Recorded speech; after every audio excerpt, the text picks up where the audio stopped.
The passenger cannon is now available in both gimbaled and turreted varieties to make aiming elementary. Make your liner one of the top 1% in the galaxy. Buy a passenger cannon today. Warning, passenger cannon must not be operated on high-gravity planets or near geysers.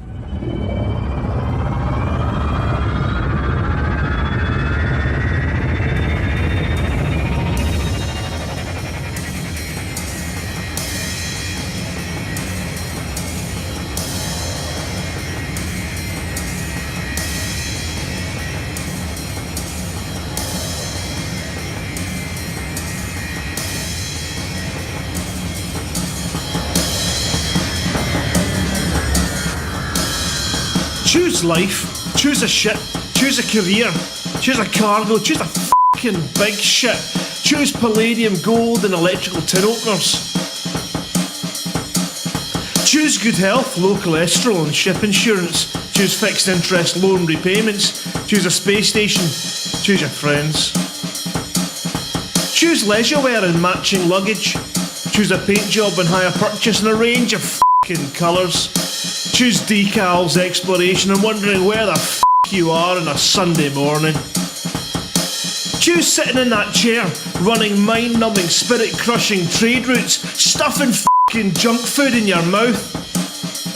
And choose rotting away at the end of it all, pissing your last in the void with no one out there to hear you, bury or do anything as you drift away in cold space. Until some comes along to steal your ship, your cargo and your clothes, leaving your bones floating out in space. Choose your future. Choose life. But why would I want to do a thing like that? I choose not to choose life. I chose something else. And the reasons? There are no reasons. Who needs reasons when you've got onion head?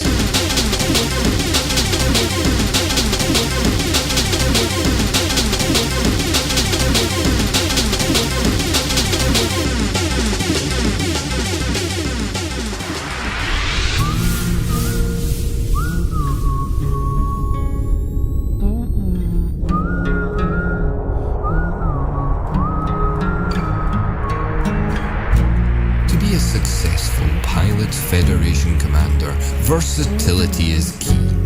So to do this, you'll need a ship that can accommodate any job. At Falcon DeLacy, we have you covered with the Anaconda. Since 2856, this ship has been the ultimate craft for multi-purpose space operations, allowing commanders to fly further, battle harder, and haul more. So look no further than Falcon DeLacy and the true commander's starship, the Anaconda. Satisfaction guaranteed.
New from Azimuth Biotech, it's Tickle Me Thargoid. Tickle Me Thargoid is fun for all the family. Teach your little anti-Xeno commander the difference between an Orthrus and a Cyclops, a Basilisk and a Medusa. Count the hearts. 1, 2, 3, 4. It's a Cyclops. All Tickle Me Thargoids spray realistic caustic clouds. Not near the curtains.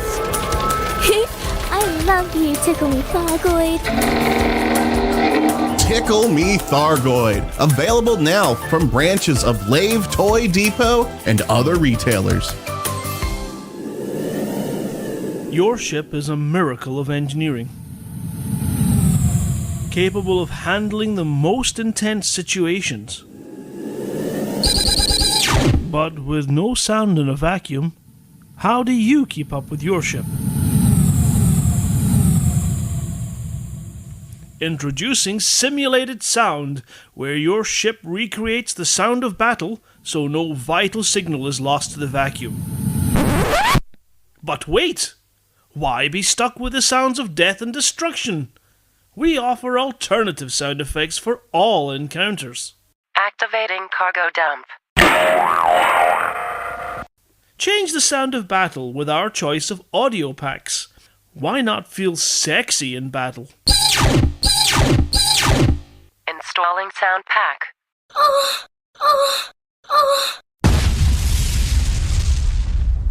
Or go for a cute farmyard scene.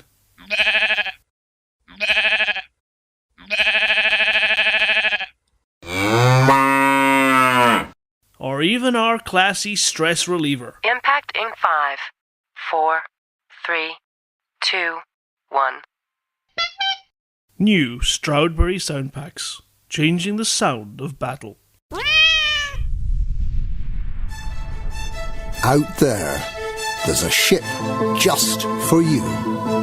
A ship that can carry you to the furthest stars, jumping long distances whilst offering an unobstructed view of the galaxy.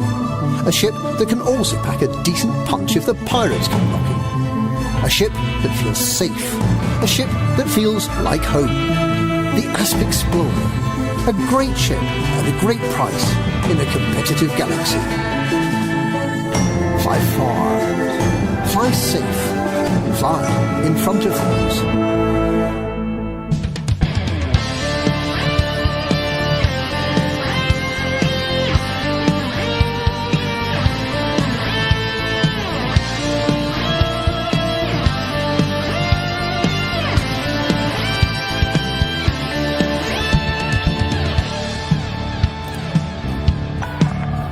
Authorization cleared. Proceed to landing pad 39er.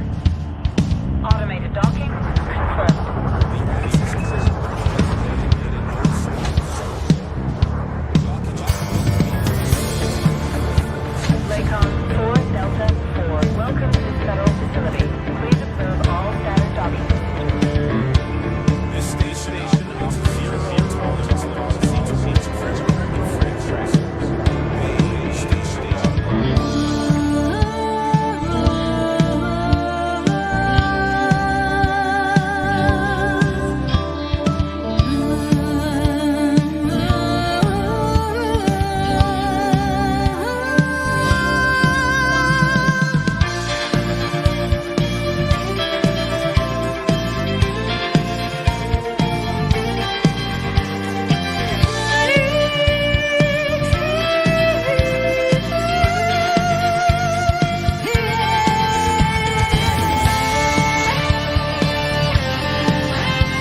the Federal Navy.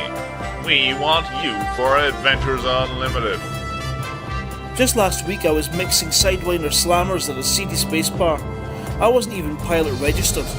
And now I have a ship and a basic starting mission for the Federal Navy. Owing to recent actions in the Lave region, the Federal Navy now seeks to recruit another 1,000 entry-level pilots. We need you to add your strength to our military machine. I'm going to see the galaxy. We have missions for all pilots, regardless of combat experience or flight hours. Come and talk to us and we'll get you on the military ladder. Join the Federal Navy. Make a real pilot of yourself, or die trying. Wait, what's that? Is that a ship coming? Are they looking for me? What do they?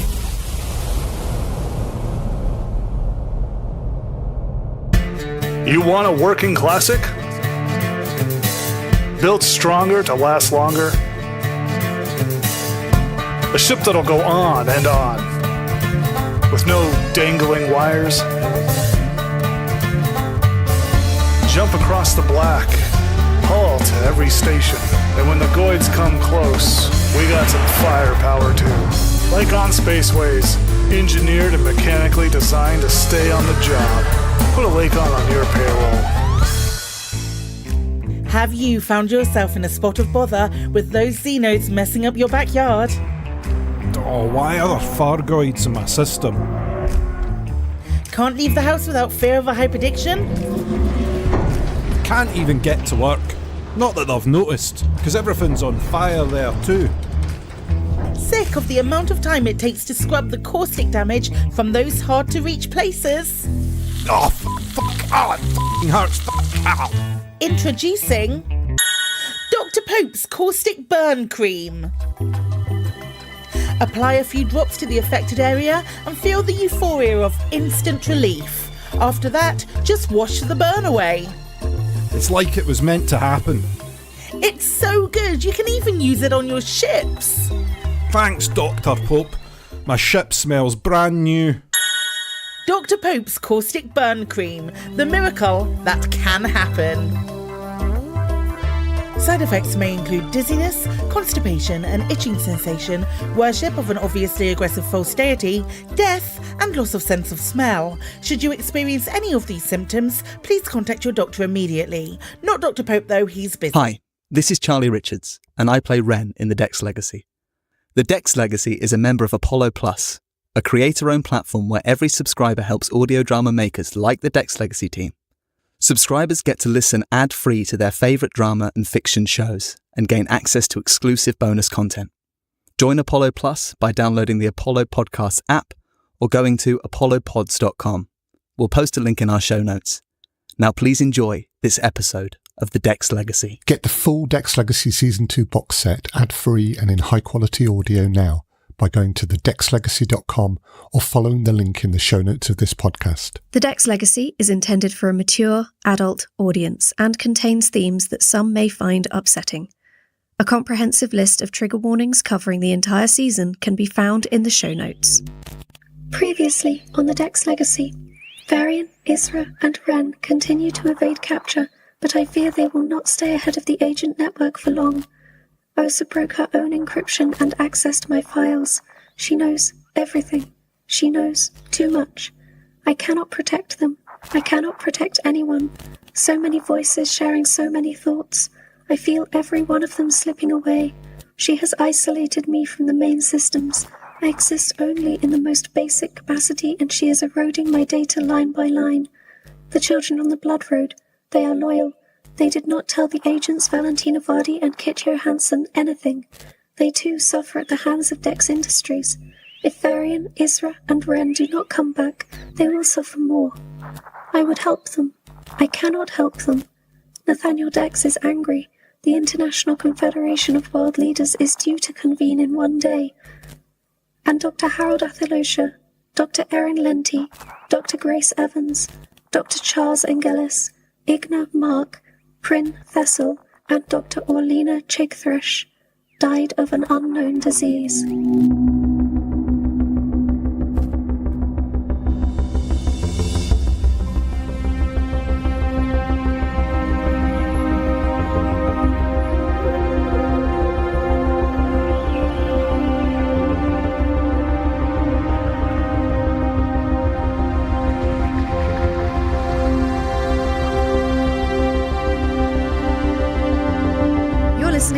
Dex Legacy, Season 2, Episode 5, Chasing Death. Sponsored by Caroline Mersey.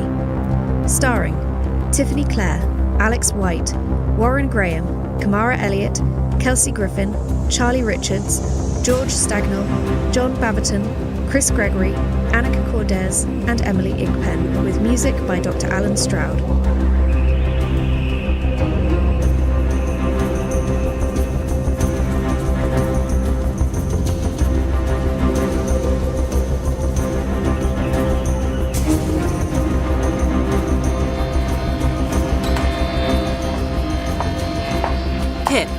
Progress with the North Jacrins. That Major Thrish guy's a major idiot. Yes, well, North Jakra hired the Dex military for a reason, and it's not because they were doing well here on their own. They've been given one of the greatest defensive networks on the planet, and they can't defend it.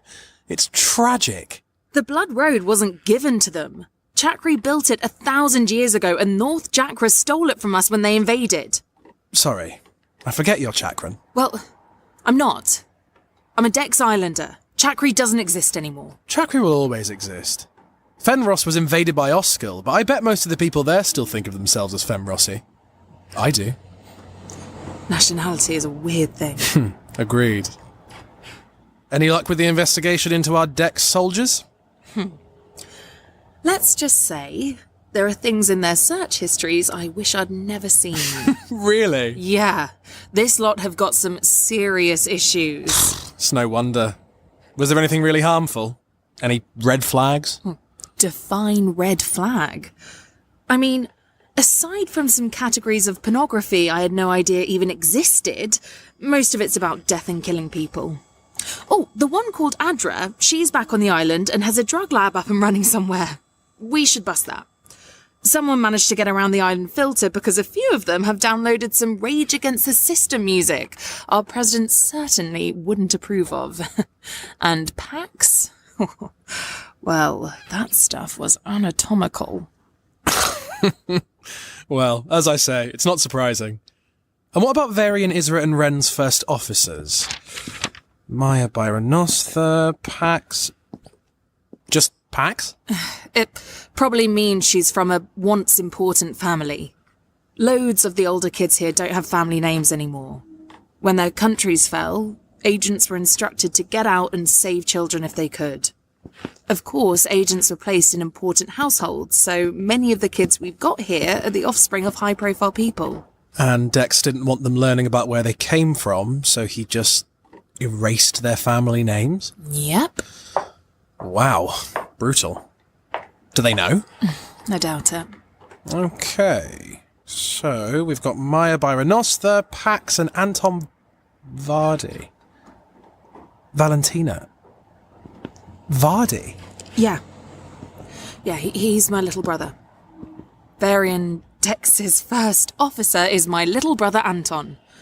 Oh, I told you he's in the military. But you didn't tell me that. Yeah, well, I don't like Varian and there's nothing I can do about it. Valentina. He says he's happy. Honestly, I try not to think about it. I didn't have a choice and I did my best for them, but I am... What do you mean? Well, it's family stuff. Do you want to hear this? Of course. Okay. Well, when I was 17, my parents died in a transport crash. Anton was 9, Anya was 8, and Vela was 6. I couldn't look after them.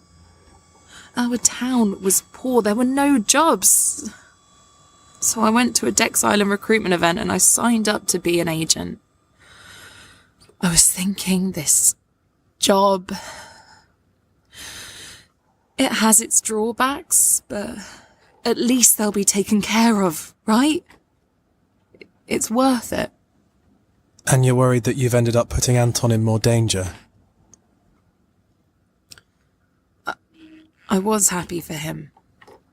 Until the torture test.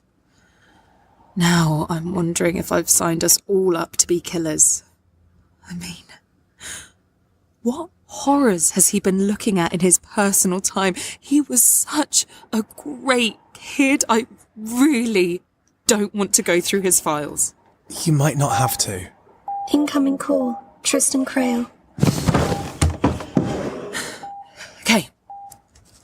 Right. Answer.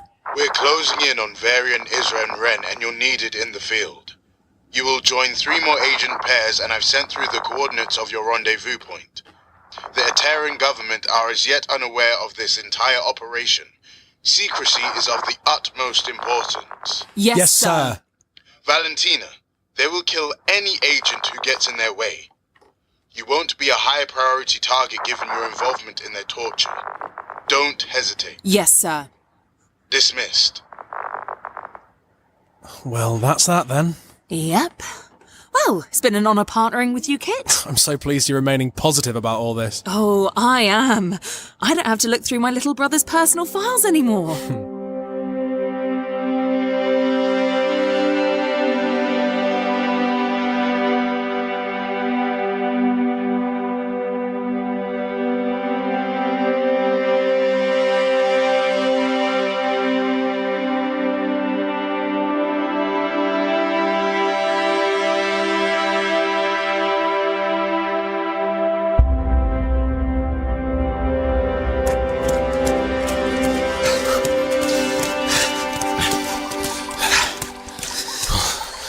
How long have we been going?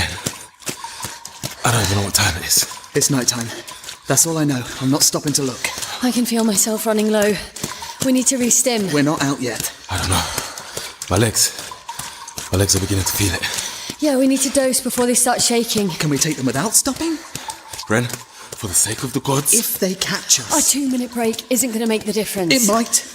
Even if we manage this, we'll be hunted for years. I don't care. We're doing this. I'm stopping to dose up.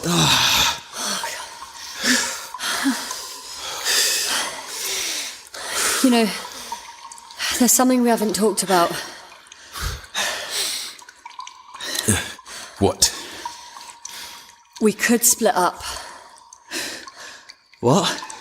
It would be harder for them to find us if we went in different directions. And what? Never see each other again? Not happening. We could agree a rendezvous in a month or something. No. Ren, if it means we get out forever. And what if you're caught and I'm not? I turn myself in anyway, so... Don't be stupid. I'm not being stupid. You're both being stupid. We're not splitting up, so... Stop talking about it and...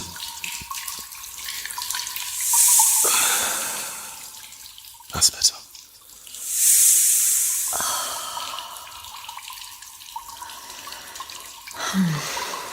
What are we going to do without these, eh? They probably cost a lot outside Dex Island. Oh, yeah. And they're hard to get hold of. You looked into it? Of course I did. What was that? Oh, gods. Have they found us? You're kidding. Okay, that was a tranquilizer dart. How many are there? I can hear 2. 2? No more than that? I think so. But we can't have them following us down here. Isra, can you see them? Yes. Hey! Do you have any idea how stupid you're being? Clearly not, Is. There's no point talking to them. No harm asking, Varian. This is crazy.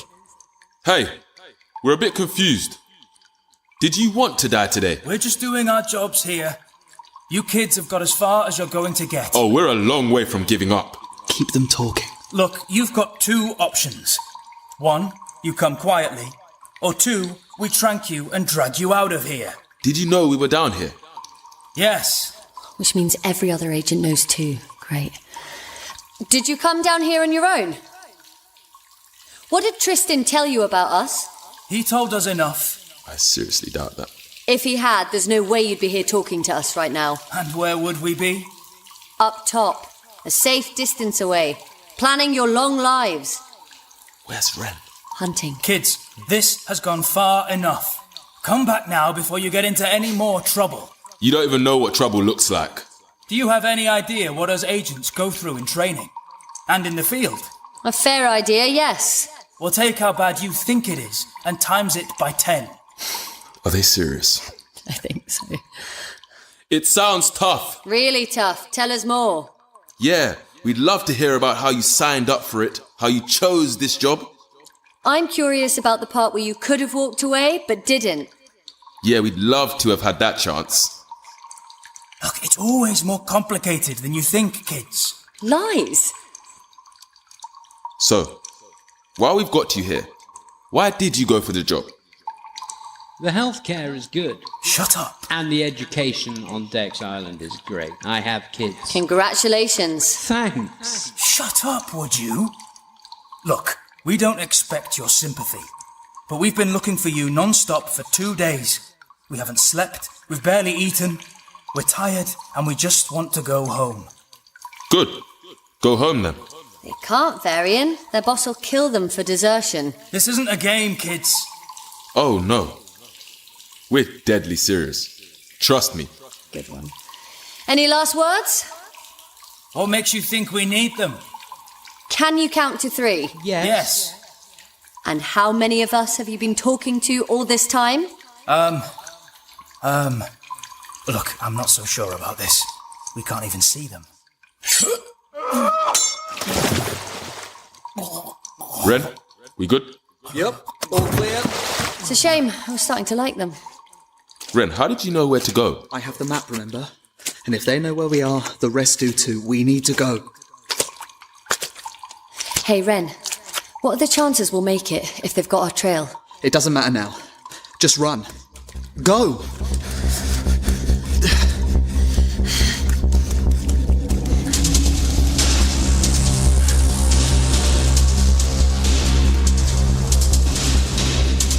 Thank you for listening to The Dex Legacy, a proud member of Apollo Plus.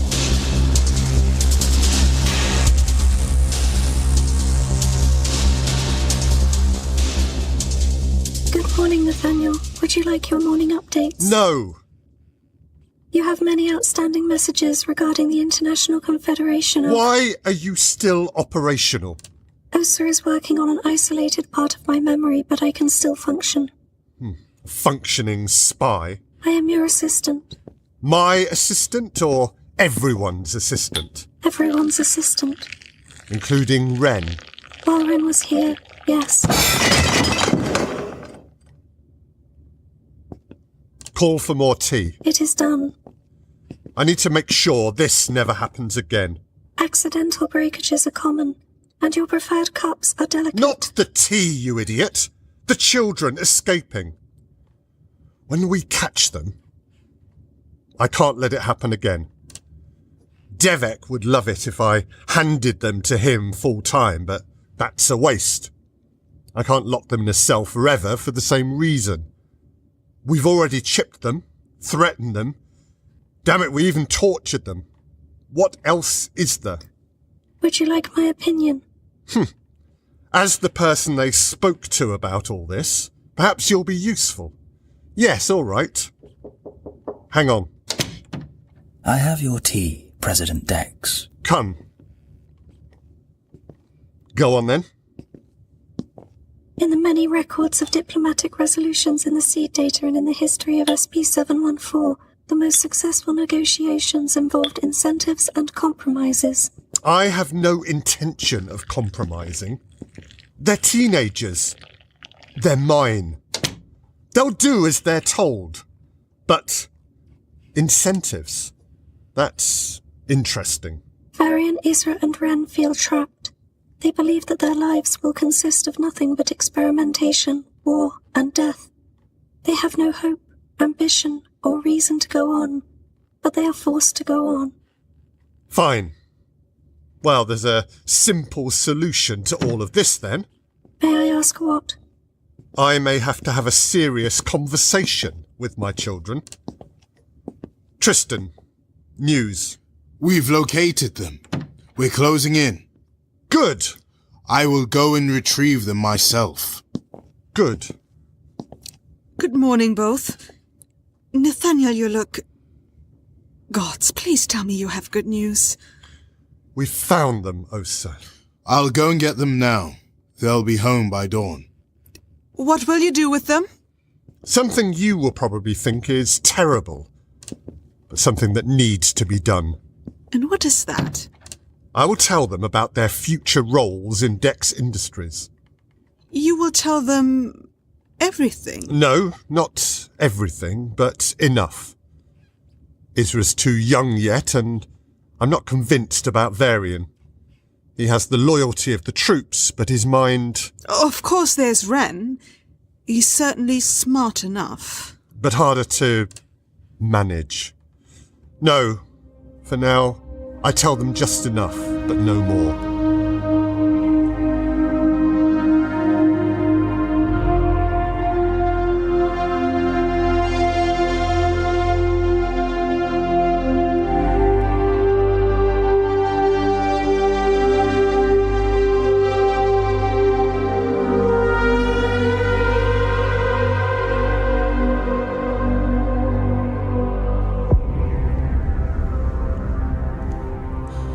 Are you sure this is the place? Yes.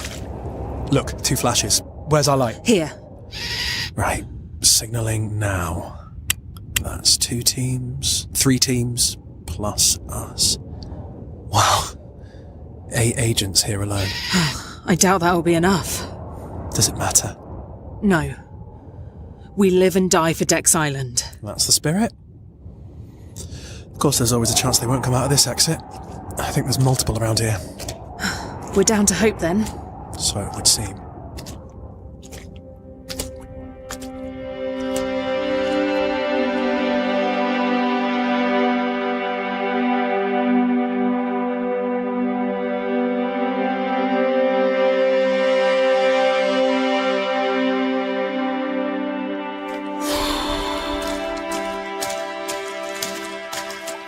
So, this is it then? This is it for the tunnels. They wouldn't last forever.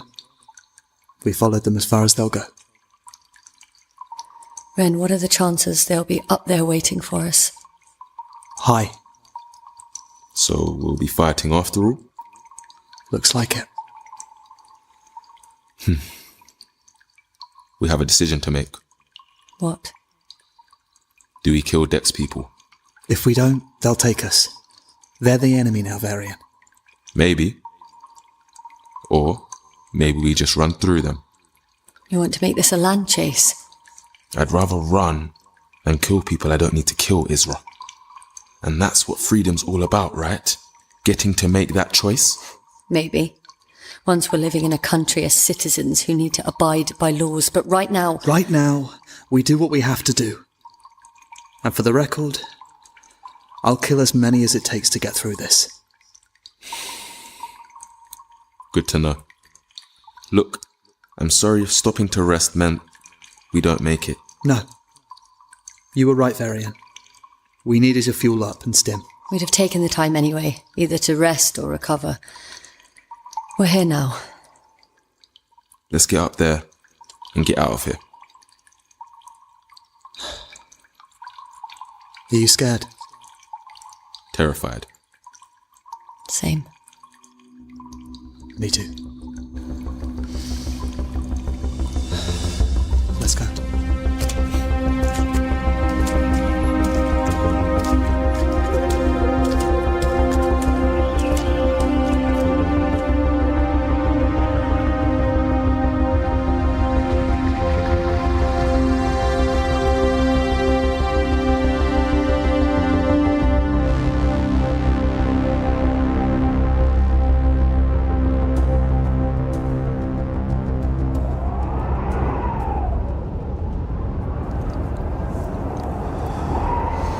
It's been a while. Perhaps it's not us. Agents at location 3. Move to intercept at the new coordinates. Targets are on the move. I repeat, targets are on the move. We should have known they wouldn't make it easy. Let's go. Yeah. But let the others get ahead of us.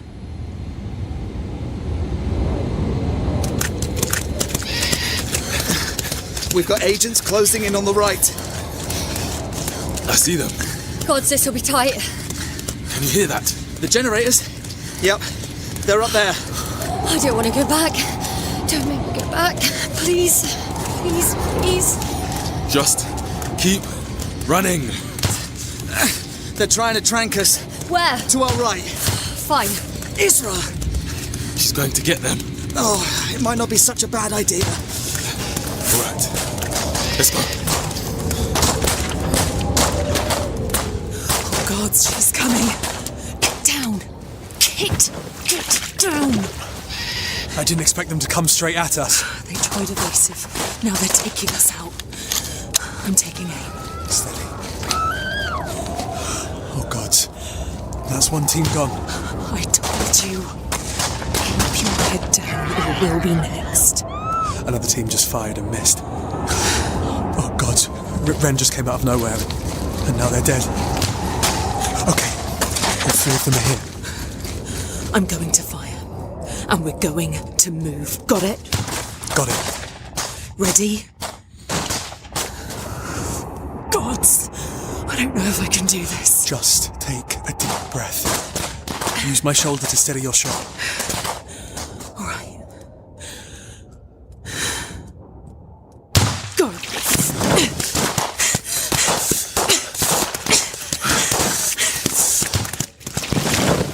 Are you still alive? I think so. Which one did you get? Isra. She's the crazy one. Although something tells me Ren's a nasty piece of work too. I thought you said it was Varian who killed Yaz and Perone. Taking aim. Ready. Got Ren. Someone else got Varian. Are we moving? Is a bloodbath out there? No. Hold position. They've all been hit. It's just a matter of time. You were right. Gods, I'm shaking. Take a breath. If these tranks don't work, I'll do a full sweep before moving on and we'll be dead too. The way they move. They're slowing down, but that just makes them normal speed. I did tell you. It's hard to believe it until you see it. Taking aim. Get ready to run. Mm-hmm. Go!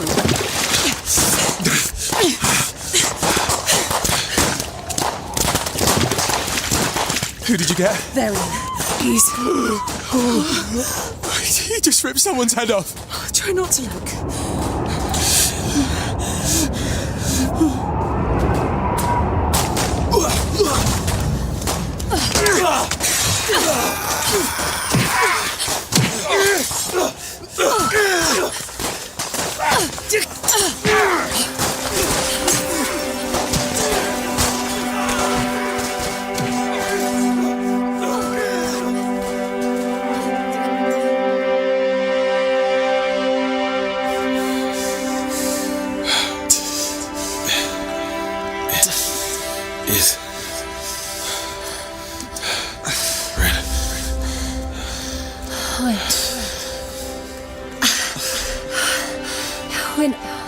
We're not going to. Don't say it. I can't.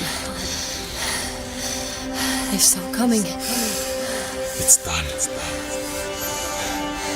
We're done. No. Come on, you bastards. Varian. Ren, they're coming for us. Stop. No. Is. Come on. I'm going left. There's some. They just fired. Ren.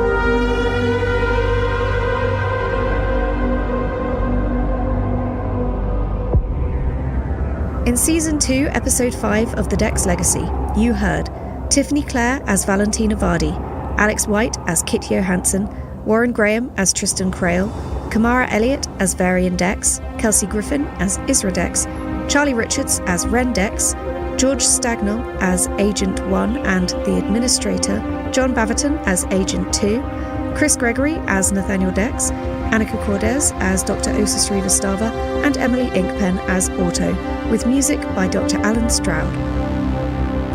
Season 2 was recorded at Orpheus Studio in London by Richard Campbell.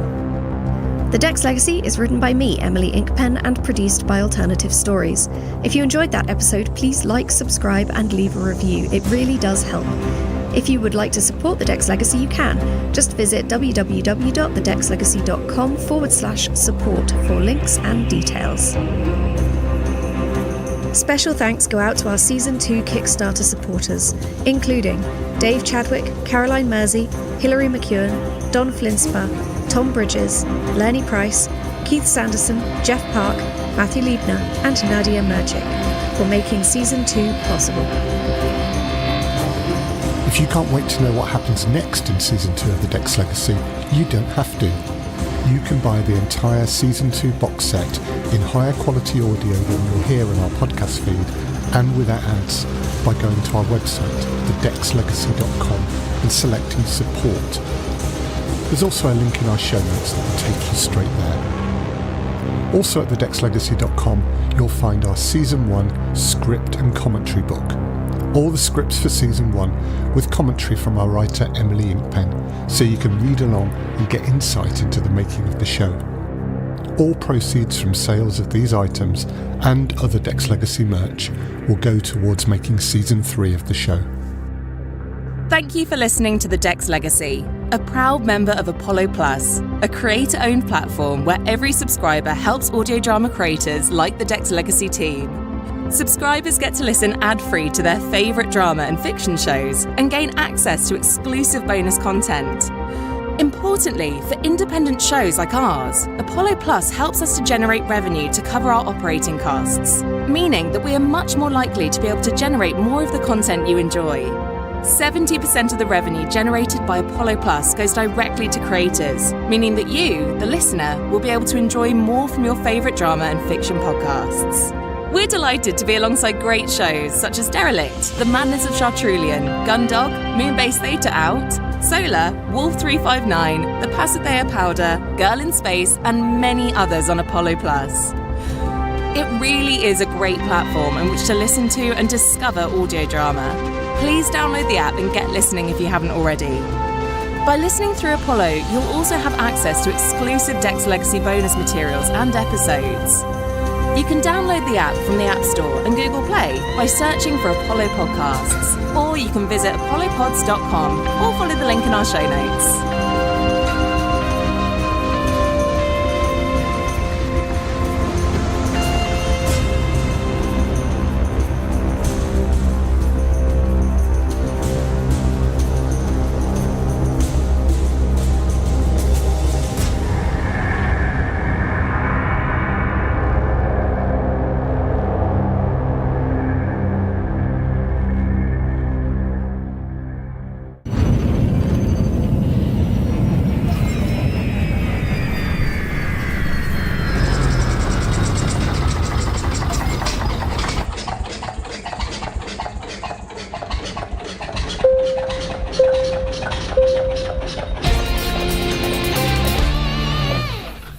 This is a public service announcement from the Fuel Rats.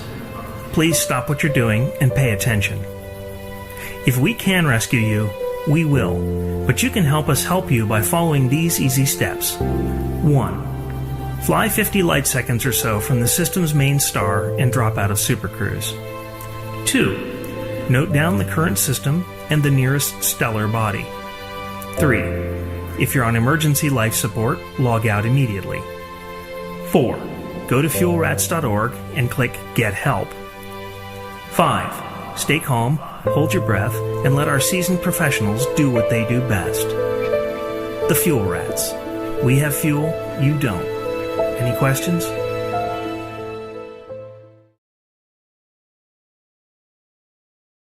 Hello and welcome to Lave Radio. Greetings and welcome to Lave Radio. Greetings, Commanders. Greetings, Commanders. The show that talks about the universe of Elite and the development of the computer game Elite 4, known as Elite Dangerous. And the fantastic community that surrounds it. Broadcast from a car in the Sidewinder and hosted by a vending machines technician. A place of nonsense and innuendo for forum dads. A self-contained podcast 2 hours long. Transmitting to every corner of the galaxy. It's even louder than me. The hottest show this side of Dizzo. The name of the place. Lave Radio. Lave Radio. Lave Radio. Lave Radio. Lave Radio.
Greetings, Commanders, and welcome to episode 477 of Lave Radio, the show that likes to talk about the universe of Elite and the fantastic community that surrounds it. I'm your host, Commander Phoenix Defire, and joining me in the orange Sidewinder bar for this episode, we have our Head of Health and Safety, Commander Adler Weiss, otherwise known as Ben Moss Woodward.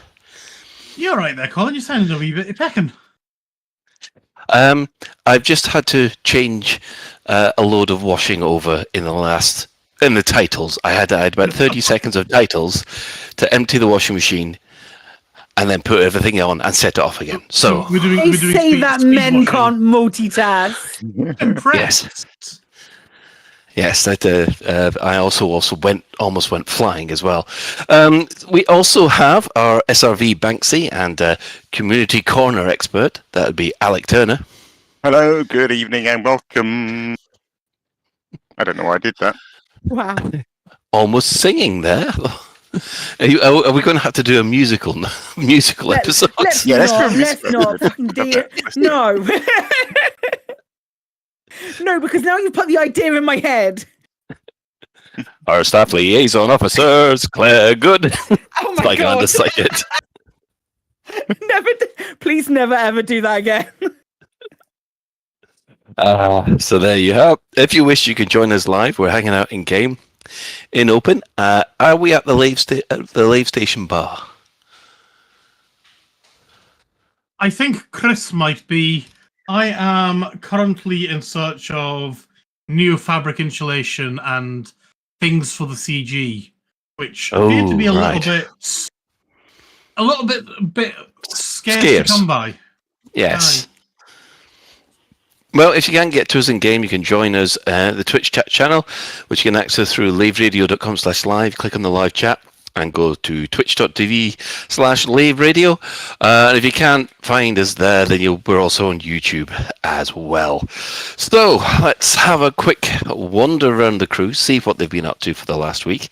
I'm going to leave Claire till last because I think she's got a lot to say. No, I don't. It's fine. It's fine. But it's fine. Just leave me to last. So Ben, what have you been up to this week? Honestly, not a lot. I'm just trying to think about anything that I've actually been up to. And it's like, I was sort of playing with the kids, watching old movies with the kids, getting very, very depressed and kind of shocked by the content my daughter watches on YouTube. Oh dear. My daughter is hooked on some YouTube series. There's quite a few of them, Ben. Yeah, no, it's the it's set in a school. Production value. Well, the production quality is actually is like at least saved by the bell kind of quality of production value, but far worse storylines, and really not exactly positive stereotypes. Although I think they're deliberately trying.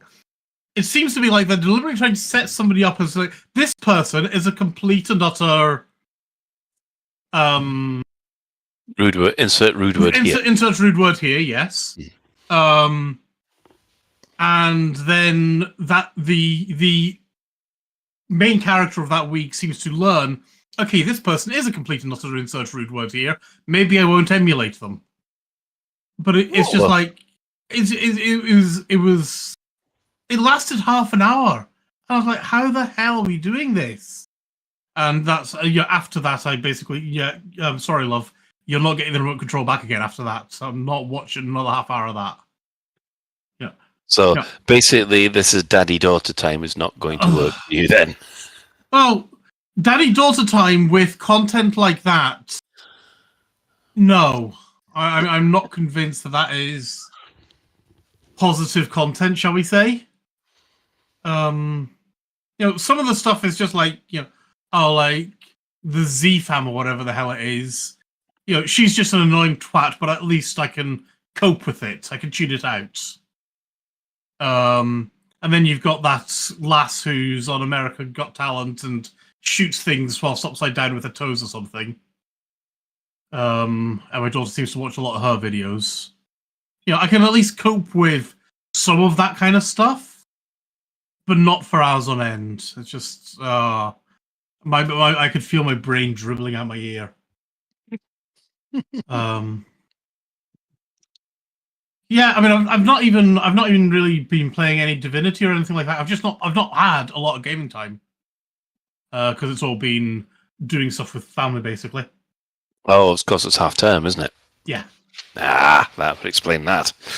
So, I guess we'll move on from the parenting woes to Alec. How have you been? No, I've been good. So I'm chuckling at all the great musical suggestions in chat. So, anyway, what have I been up to? Oh yeah, I went to. We drove into London on Saturday and went to the Sky Garden, which is fantastic. It's so the Sky Garden is the kind of top floor of. It's rather unimaginatively called 20 Fenchurch Street, but it's the thing that some people call the walkie-talkie building. So it's across the Thames from the Shard. So the Sky Garden's on top, and it has a fantastic view, including looking across to the Shard. But it's also like a giant sort of greenhouse. So it's sort of tropical greenhouse. So it's full of banana trees and things, and it's beautiful. They've done it. I love the places. The views and the great staff. And there's a restaurant up there. It was quite expensive, but I booked a meal for us. So we went and sat in this restaurant right on the top of the walkie-talkie building and had a fantastic, if rather expensive meal. And then we've just spent ages just looking across the Thames and out to the like St Paul's one way. And who says Sky Garden's great? Paul Archer says he works downstairs at the Sky Garden. Really nice staff. I tell you what, actually, I was really impressed with the staff. I've been to a few places like this, and typically they seem to they can't wait to get you out. They sort of get you in, get your money, flog you a stupidly expensive glass of prosecco, and then get you out again. And the staff were lovely. They were all really friendly, and they really looked after us. And there was a really nice touch where there's loads of tables and places to sit, and they all have little signs on saying you do not have to buy food or drink to sit here. And I just thought, gosh, that's nice. You don't see that very often. You normally see the opposite. Anyway, yeah, good day out. In game, I got back from my exobiology trip. So my 1.5 KLY random direction, lots of first discovered exobiology. I made about 1.75 billion. So not bad for a week's work. Not bad at all. Yeah. I might go out and do it again because I'm now I'm now sitting on 5.5 billion, which isn't comfortable for buying a fleet carrier, but one more trip and it would be, I think. Yeah, it's about 7, isn't it? Yeah, I think it is, really, isn't it? So I might go and do it again. It was good. Oh yes, and I came back. The reason I came rushing back is because we'll cover it in community news as well. But there is another Elite Racers live racing event is coming Saturday. It's SRV racing, which, as you all know, I absolutely adore, and I have been practicing all week. In fact, I've probably over-practiced. I really ought to go and do something else because I'm going to burn out and then be rubbish on the day. Yeah, more on that in community news. Right. Excellent. Well, okay, then let's have a quick chat about what I've done this week. Came off a bike again. Yay. Thankfully this time. Yeah, there was that. Stop it. Yeah, there was a big pothole in the middle of the road, which was covered in a big puddle. I didn't see that, hit that, back into the bike, went over the front. Only this time I landed on lovely squishy mud. Which meant that my arms are fine. Unfortunately, I've now got a bruise the size of a watermelon on my leg, so or it feels like it anyway. And it was so bad this morning. The missus told me to actually take a painkiller because I was whinging too much. So yes, so I'm working from home. So at the she moment. wasn't actually like, oh, you're in real pain. You should take a painkiller. I was like, will you shut the fuck up and stop moaning? Yeah, effectively. Yeah. Yeah. You know. So that's what happened to me in real life. But in Elite Dangerous world, I have now really got into the on-foot missions thanks to the small ships.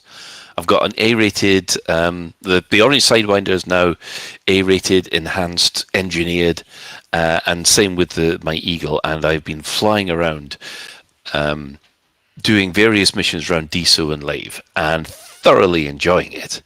Mostly because the ships are just so much more fun to fly, even though they fall apart after about a couple of shots. Even so much so on Saturday night, I ended up having a drunk stream. It wasn't meant to be a drunk stream. It just kind of happened. So bad so that Beetlejuice apparently clipped some of my dialogue, which I'm absolutely dreading to hear back. It's one of those things where you look at the Twitch video and go, I should delete that. Anyway, so yeah, that's been me. So, I have been playing another game, mostly inspired by somebody else doing something, haven't they? You playing another game? Yeah. You playing another game? What game is that, Colin? I had to reinstall Mass Effect. Is that new? I've never heard of it before. Tell me more about this game. Okay, sorry. we're unleashing the Claire on the Mass Effect. Motherfuckers, let's go! Okay, I finished Mass Effect yesterday, so with the best will in the world, it's still a little bit raw. That is, beyond a shadow of a doubt, the greatest game that I've ever played.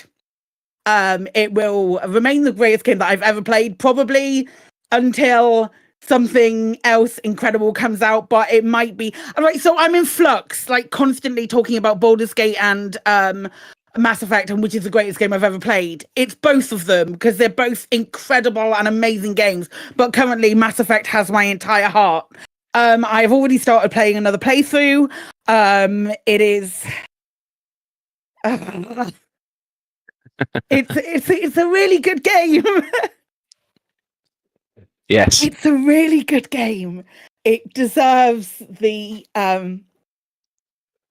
I'm so glad that I've learnt to embrace like story games and narrative based and branching storylines and NPCs and all of that, and that is thanks to Cyberpunk, to Deliver Us Mars, and to Baldur's Gate. If it wasn't for those three games, I wouldn't have played Mass Effect, and my life would be less rich for it. I cannot wait to play the game again because I realise that there's so much stuff that I missed. I've been fucking devouring all of the fic that I can find about it just to get more information and lore. I feel like I've just like been reading the wiki and reading all of this stuff and taking in the full Mass Effect universe lore just by osmosis through these things. Claire, and you do know that there are some official novels, don't you? Yeah, I do. I'm gonna get them. don't you fucking worry. Just checking. Don't you worry. It's. They're free and audible as well. Are they? Are they fully Are they like voice acted, or is it just one person reading them? I think it's just one person reading them. I've got them on my library, but I haven't had a chance to read them yet. I might pick them up. It's just a beautiful universe to get involved in. I made a joke earlier, like, oh, you think you know Mass Effect? Okay, name every Turian. And then I started listing them, and I was like, yeah, no, maybe this is a bad point, because I can list a lot of Turians. I'm not gonna lie. I feel kind of hollow. I feel like I'm going through grief having finished it, which is a really weird feeling. I felt the same when I finished Mass Effect. When I finished Baldur's Gate, and Deliver Mars, and not so much Cyberpunk. I just thought Cyberpunk was brilliant. I thought that game was fantastic. I don't know what we're going to move on to next, because I've got jury duty next week, so I've got plenty of time to decide on what I'm going to be doing next. But it is they're very much in the same ilk as my life before Baldur's Gate and my life after Baldur's Gate. I feel like changed as far as like which of my creative synapses are firing. I feel exactly the same with Mass Effect. I feel like it's inspired different things, and it's made me fall back in love with space again more than anything else. So it's me, like, I jumped into No Man's Sky today because they've got the new expedition going on, and it's just like, oh, this is nice. This is really nice being back in space and being back in that world again. And being back in a universe where I can see stars and those kind of things. I'm back in love with space and space games, and I couldn't be more grateful. Out of different games that I've been playing Elite as well. Elite's been fun. It's been there, and I've been flying about in a spaceship because he doesn't. Out of game, not much. I got a new do. I got a new haircut today. My head feels like infinitely lighter. Because it's my first haircut in like a year, because my hairdresser broke his arm in like 4 places, and it's kind of important that you need to use your arm to do hair, and he's only just got back. He broke it literally just as I was supposed to be having an appointment, so I had to wait an extra 4 months for him to recover and be able to use both of his arms for haircutting. So yeah, I'm feeling good and rested and emotional. It's great. Excellent. I must admit, I have been thoroughly enjoying the streams. They're all going up on YouTube. It'll probably be fucking August by the time. No, it'll be April by the time I finish, and I think probably around that point, I'll dip into Andromeda and see what that's like. I feel like that's a good enough time to have left it before going back into another universe. I definitely want to play Andromeda. I've heard like some things aren't. It's not as good as far as like story is concerned, but I don't care because it's still in that universe. We're still within like the Mass Effect sphere, and we spent like a good couple of I felt like a good hour looking at the posters, looking at all of the previews for the new Mass Effect stuff that's coming out. So I'm really excited to see more stuff. My husband's just sent me something saying, I assume you've watched this. I'm going to assume, yeah, of course I've seen that, you melon. But yeah, it's great. I'm really good about stories right now. I wonder if everyone remembers Paige, the old community manager. She this is before I got into Mass Effect. She was such a Mass Effect fan. She's got tattoos of all the characters all the way around her arms. They're really, really well done tattoos as well. Her Frontier commander was Commander Normandy for that very reason. That would explain that. Not that I've been speaking to her today or anything. Yeah. Because it's Game Blast this weekend. Oh, of course it is. Yes. Well, probably talk about that a bit later. Yep, right. Okay, so that's everybody caught up, and everyone is I guess, space game enthusiast. As far as development news this week, the devs haven't said anything, so we are assuming that a week yesterday, we're still on course for update 18. So no news is good news. Fingers crossed. So at this moment in time, I will hand over to our community expert. That's Commander Alec Turner. Hello. I'm going to hand this straight back because I haven't seen this first one. It's a big announcement from the team at HCS, and I have seen that there's a big announcement from the team at HCS, Yes. but I haven't got a clue what it is. Right, okay. Well, in this case, this is, 10 years ago, they started doing the voice packs. Voice Attack had come out, and they found a way to actually create artificial voice packs, and then they got in touch with Norman Lovett to do a kind of comedy voice pack as well, and both of them sold really well. So it's now been 10 years of HCS voice packs, and their big announcement is that the original voice pack AI Astra is getting an upgrade to Astra 2.0. There's going to be a lot of new features, and there was a lovely sort of 5-minute video, and yeah, it's really nice to hear this. It's normally voice pack, the HCS voice packs are very good. I've got about 7 or 8 of them actually. Unfortunately, at least one of the voice, 2 of the voice actors have passed since they started doing them, so those voice packs don't get updates anymore. But yeah, there'll be a new Astra 2.0 coming soon, and yeah. So that's what that is. Yeah, interesting. I have like one or something, but and maybe even the original Astra, but I sort of didn't use it because I don't use a microphone and don't sort of. I guess they still add value without that, but because I don't talk to the game, I don't know. I never really got into them. Where they work the most, and this is just typical uber nerd kind stuff, is when you've got a VR headset and you can't see where the keys are. And if you've got the voice pack running in the background, then it's an absolute godsend for some of the more obscure controls that you don't have. And to tell you the truth, when you are out exploring and you are by yourself, and it can get lonely, it is quite nice that you've got what is effectively an artificial voice in your head, especially when they are familiar from the world of sci-fi. Yeah. Yeah, I hear nothing but great things about HCS voice packs. So cool. The next one I didn't put in either, but I was going to, so I'm happy to talk about it. Yeah, I was going to put it in as well. I don't know who put it in. It's amazing. Yeah, I mean, Protocops, whose praises we sing every single time he releases a new video, has released a new video. It's stunning. Again, it's called Memory Reboot, and there's some. I always love his descriptions of his videos. It's well worth, if you follow the link, going to the video and actually reading the description, because he puts loads in about the things he's worked on and the things he's tried to do, and what the storyline is or what he's been inspired by.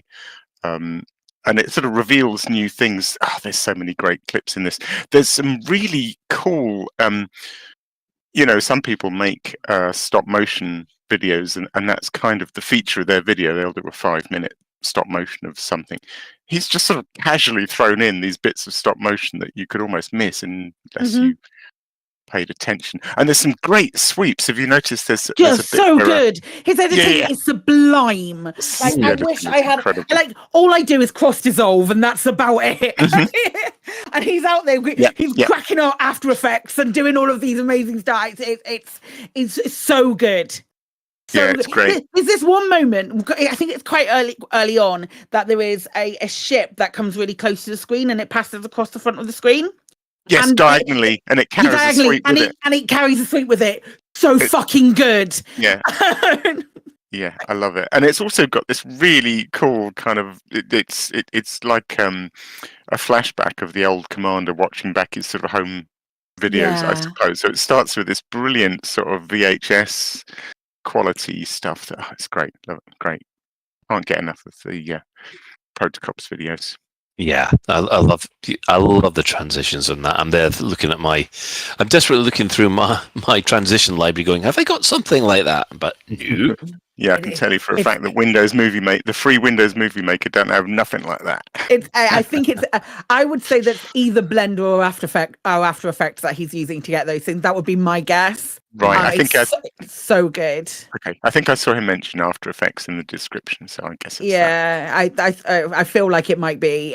Just like knowing what After Effects is capable of, it's probably After Effects easily. It's good stuff. I don't know what his employment status is, but I would just slap one of those videos down and go as your CV and go there. Yeah, man. Like every single one that he puts, and like the amount of content that he's putting out, because these are a lot of work. It's a lot of work to get. You can tell how much work it is to get something like that done. There's at least 5 or 6 stop motion sequences where the sky just suddenly starts moving at like 10 times speed. That's a lot of video right there. Mm-hmm. Yeah, good stuff. Hang on, I'm going to take a swig of beer. That's very unprofessional, isn't it? Mm-mm. Next on the list is Dituri is back. It seems to be making guides 1 a week, which is very convenient because it means I can put them in community news 1 a week. This week, Dituri is looking at passenger missions.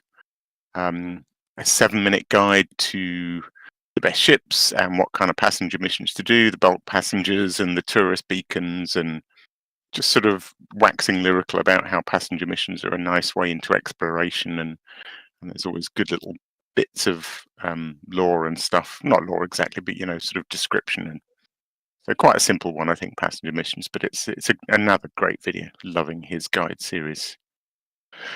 Next, a fantastic. Talking of exploration, a fantastic blog from Commander Homburger, who so he has his Rush Fleet blog, and I don't know how regularly he does blogs, but one every month or so.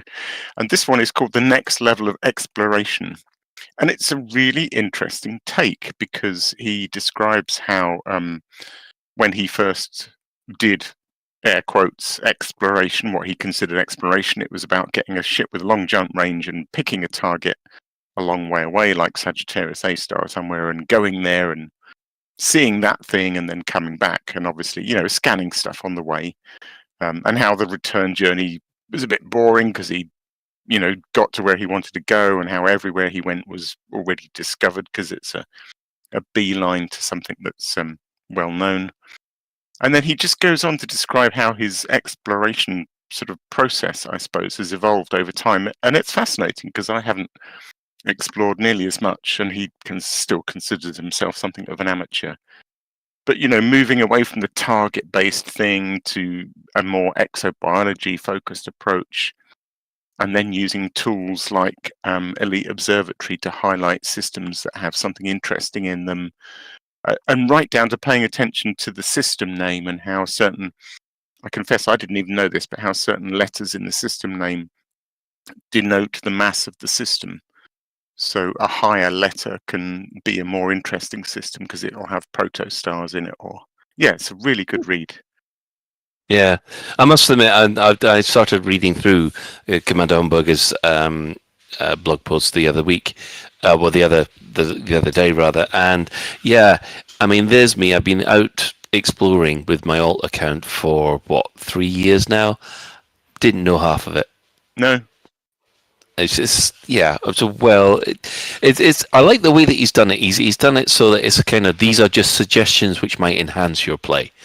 He doesn't turn around and say, this is how you should do it. He says, no, these are suggestions that I found helpful. You might find them helpful too, which I think is just about the right tone for that kind of thing.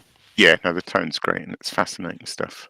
And there's some beautiful pictures on there as well on that blog. Really gorgeous pictures. Yeah, he always illustrates stuff. He's been to some incredible places actually. I saw he won a screenshot of one of the Stellar screenshots I think last week with one of his pictures. Yeah. It's lovely. The next thing I just threw in there because it is fascinating, but you often see forum posts or things popping up talking about the details in this game and the level of detail and the things we missed. And this was a new one on me.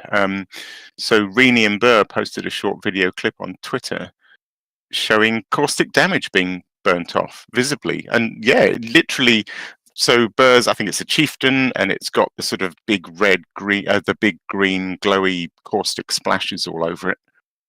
And literally, as it slowly goes past the camera, you can see that green fade, and then it stops glowing, and then it slowly turns to black. It's, Frontier don't have to do stuff like this, and because we never notice it, and then when you do, you think that's incredible.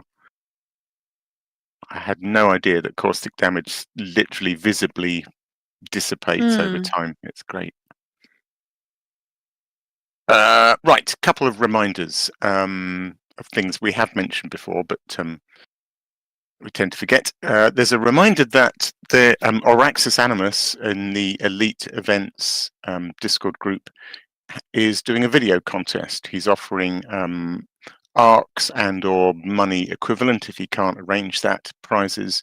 So it's, make a short video and submit it, and they will be judged. So we'll include a link in the show notes, but there's it's in the Elite Events Discord, and there's a channel in there called #Video Contest.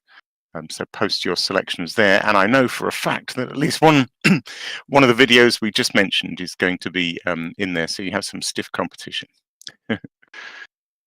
And last week I said last but least when I mentioned this, which is a terrible thing to say. Last and definitely not least, we have the Elite Racers. Their next Winter Olympics event is this coming Saturday. It's going to be between 1800 and 2100 UTC, and it's going to be in open at Cayley Barracks in the 4 Eridani system. And we are going to do some SRV racing. We have 2 races. There's a SRV cross course, which sort of is a nice little loop around some of the ring roads and back alleys inside the city. I think we're going to do a few laps of that. And then there's an SRV rally course, which starts from a hilltop about 15 kilometers out from the city, I think.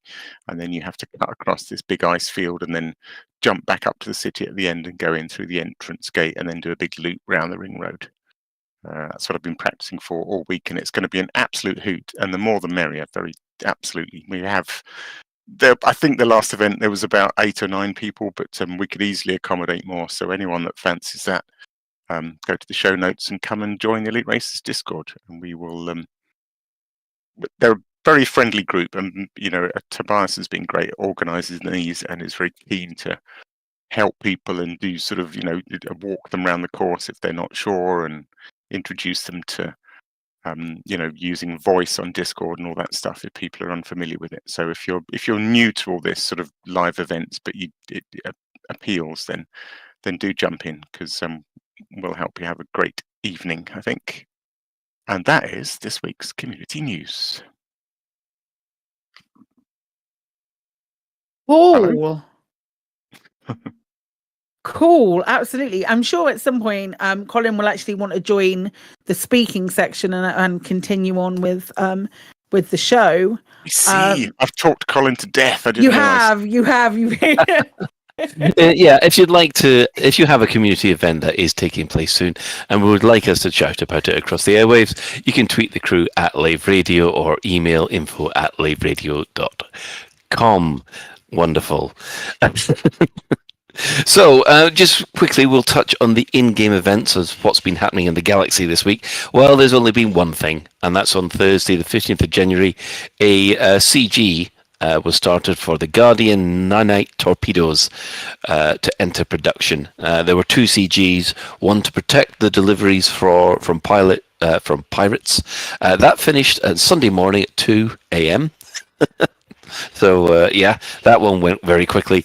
And at the moment, the second CG, as Ben is discovering, they are delivering components. It's still going, but let's just say the actual components are very thin on the ground for people to collect. I think then the most of them are at Rackham's Peak, I think, at one point. I think that's right. You could get one of the only places you could get one of them was in Rackham's Peak, or it was really? real slim pickings. The other thing that I thought was really funny with this, because we had last week, we had that thing where it wasn't a PFED alert, but it was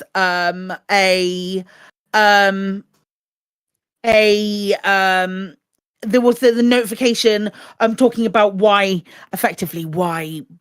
Power Play 2.0 has been delayed again. That one.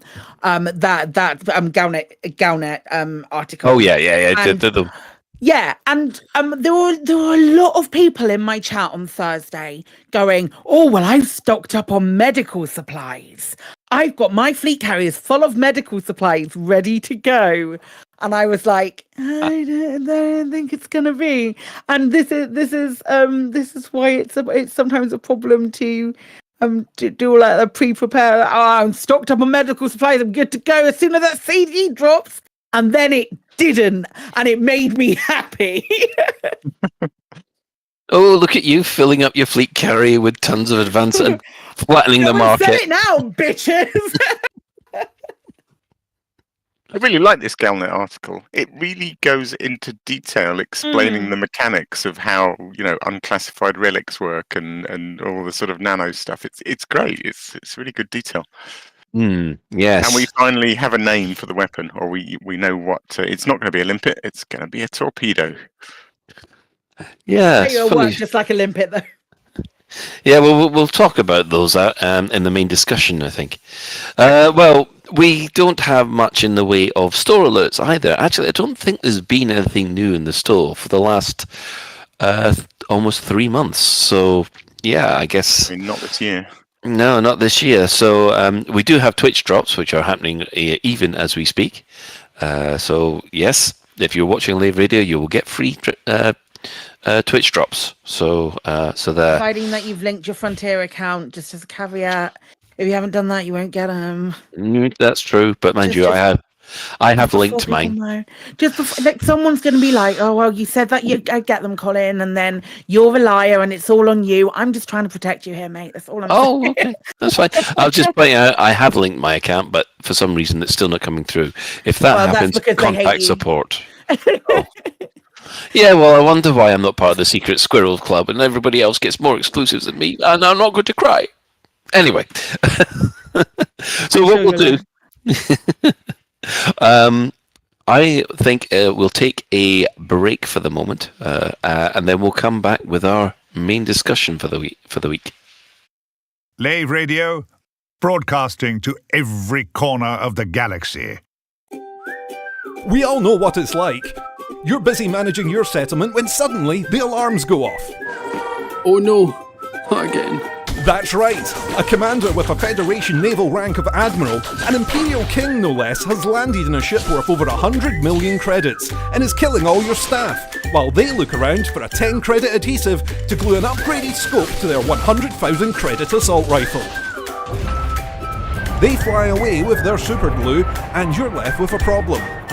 How are you going to get your agricultural plant back up and running? How am I going to get my plant up and running? How are you going to find staff at short notice? How am I going to find staff at short notice? How are you going to deal with all those bodies? There's bodies everywhere, and they've stained the carpet. Wonder no longer. Call Aries Crime Scene Cleanup Services. Hello, I'm Harry, from Harry's Mine. After a sudden increase in robberies and murders by commanders since 3307, I've gained valuable expertise in cleaning up bodies, recruiting new staff and restocking stationary lockers. Now you can benefit from my experience by signing up to our Crime Scene Cleanup Service subscription plan.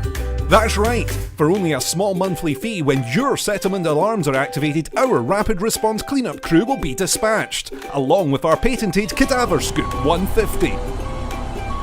The Cadaver Scoop 150 can be mounted to surface reconnaissance vehicles and skimmers to make tidying up your settlement a breeze. Wow, the bodies are gone. Our recruitment team has potential new employees on standby across the galaxy, ready to fill your vacant roles in security, logistics, administration, processing, and more. My plant's operational again. Thanks, Aries Crime Scenes Cleanup Services. Aries Crime Scene Cleanup Services. We'll have your settlement as good as new before the next ship arrives. Cadaver Scoop 150 disposal bags sold separately. There's bargains, bargains, bargains at Etienne Dawn's Unspecified Meat Emporium. Etienne Dawn's Unspecified Meat Emporium haven't just been slicing carcasses, but also slicing their prices. All unspecified meat sausages now 2 for the price of 1. A pack of assorted meat steaks, now with 50% more meat at half the price. How about chops? Our surprising meat chops now also 50% off. And introducing our massive meat hamper. It's a family of 4. No, that should say feeds a family of 4, right? Stick to the script, Claire. It says it's a family of 4. Okay, I'll stick to the script. Yeah, you do that. It's a family of 4. Etienne Dawn's Unspecified Meat Emporium. Find us in the Lave Business Directory or visit us next to the station mortuary. Etienne Dawn's Unspecified Meat Emporium. You'll wonder how our prices are so low.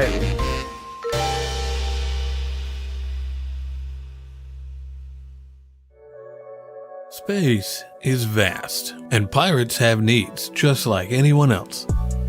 Introducing the Lonely Pirate Handbook, the ultimate resource for lonely pirates. Our guide covers the hot spots and not spots of interstellar space, from smugglers' dens to space station taverns, with helpful chapters such as how to be presentable in polite society, how to get rid of that nefarious rank, and my favorite, occasionally shower. Are your early advances often mistaken for attempts to rob or plunder? Oh, I've come a long way for what's in your hold. Prepare to be boarded. Frameshift charge detected. Oh. Buy today and receive the Lonely Pirates Chat-Up Guide for free. I've got a very large hard point. Would you like to see my very large hard point? You're so hot. You're making my temperature critical. Lower your shields. I want to inspect the goods. Come back to my place. I might let you touch my A-rated anaconda. Are you smuggling illegal goods? Because you've got fine written all over you. The Lonely Pirates Handbook.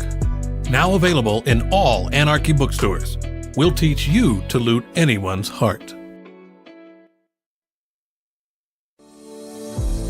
07 Commanders, and welcome in. I'm Commander Psyche, and with me, as always, is Oh no, wait, this is Lave Radio. And welcome back. I'd forgotten we'd done that. And Blast from the past. And there's something that just says disappointment. Ah, shit. Every single time, Colin, every Tuesday night, mate.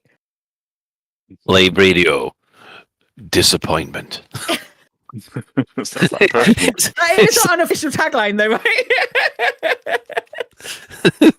Yeah, the aftershave. From Lave Radio. Right. Anyway, so the main discussion for this week. Well, what with the Galnet news and the CG happening at the moment, they are providing us, or we will hopefully get at the moment, torpedoes to take down the Titans with.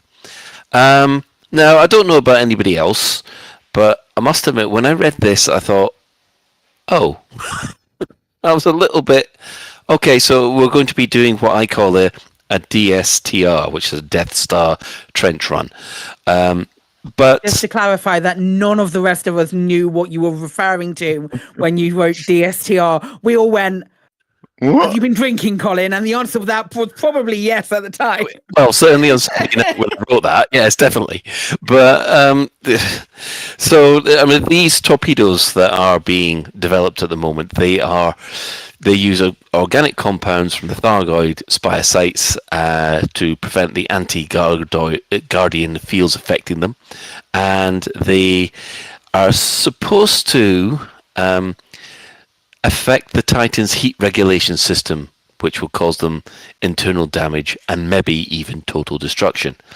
So, is it just going to be a case where we're going to have everybody just loading up these torpedoes and just going straight through the caustic cloud and hitting them with the broadside?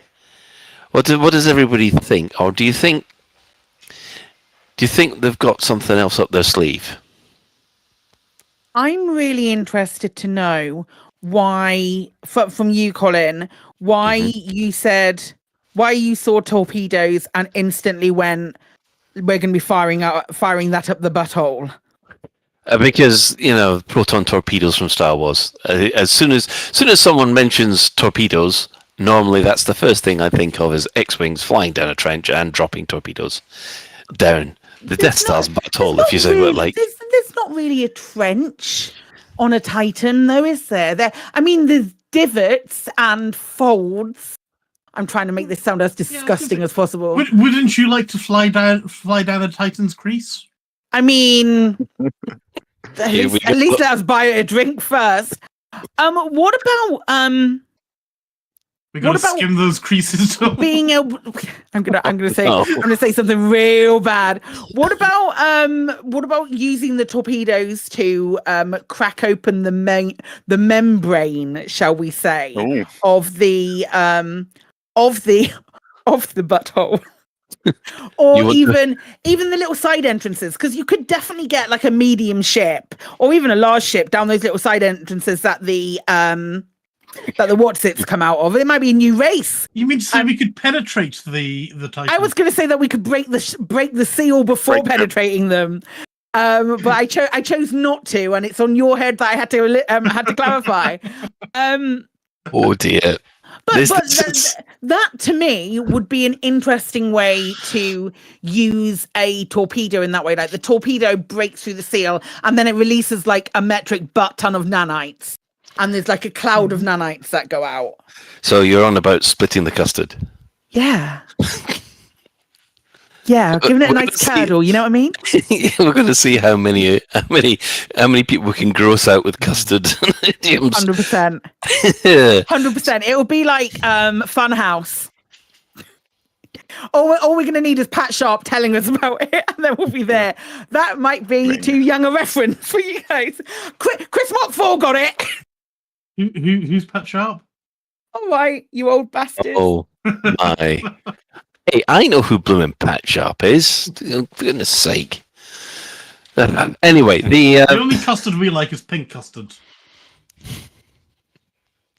Yeah. I mean, I was just it hadn't even occurred to me that there might be other sub-targets we put into the Titan. I thought it's basically an assault on the heat vents. Yeah, I think it's an assault on the heat vents, and they're pretty exposed, aren't they? They're right there on top. So I like the trench idea, but there isn't really a trench to those heat vents, is there? They're just there on the surface. So the last time when they added the human scoops, which I really should turn in at some point, the 150 souls that I've got on my fleet carrier. Never mind.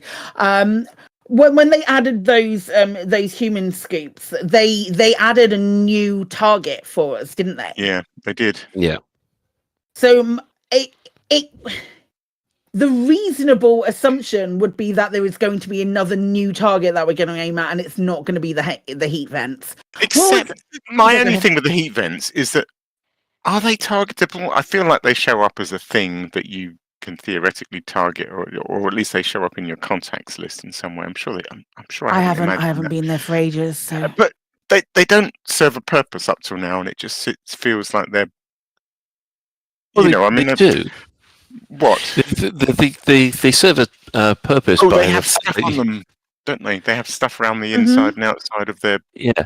Plus, also when the big blue pumpkin of death is about to unleash, all the heat vents open, so it gives you a signal that it's time to get to the asteroid belt quite sharpish. Okay, I didn't know that. Did you fly into the heat vent? Not really. They're a bit too small, I would have thought. But they don't go anywhere. There's not a tunnel. I mean, you can sort of go down a bit, I guess. But where it's more likely for hypothetically, where it would be more likely for there to be a tunnel would be where we're seeing other ships it's being launched from leaving. Yeah. I don't think those custard membranes I feel like they're just solid walls. I don't think they're going to change. They're solid walls with a graphic effect to make them look But I don't know. What I was going to ask, actually, one question I wanted to ask is how we have torpedoes already, don't we, in the game as a weapon option? How do they differ from missiles? What's their trait, their behavior? Long distance, slow, shit targeting. Yeah, okay. Torpedoes themselves, they're not the best weapon for ship-to-ship combat. They might be good up against capital ships. If you sub-target the heat exchangers on capital ships, and you've got a torpedo, one torpedo will do a lot of damage to it. But to tell you the truth, I haven't found a case where a torpedo is useful. It's like mines. I haven't found a use for mines which are good. Yeah. What I was wondering is whether so the other thing we haven't touched on is that as well as these torpedoes, we're also going to need these new shields to protect the Guardian weaponry. That's right, isn't it? I'm assuming they're going to be not shields. I'm assuming it's going to be a new hull type, actually. But I guess we've yet to. The weapon says it's defended against. It's not. It works even though it is Guardian thing because of Spire stolen tech or something like that. Oh, okay. I sort of assumed there was going to be a new hull type as well. But that was Galnet News Digest. They said that they thought that there was going to be some kind of new armor that we were going to get. Yeah, there was a Galnet specifically about it. It was Ramtar's invention, wasn't it? But have they now folded that into this, and it's basically part of the torpedo? I was under the impression it's part of the torpedo, but I could be wrong. Okay, that's interesting. It hadn't occurred to me. I assumed we were going to fit a new hull type to protect these while they were on the ship, and then I'm sure I read something about it. Yeah, it says here the torpedo is armored using organic compounds from Thargoid Spire sites.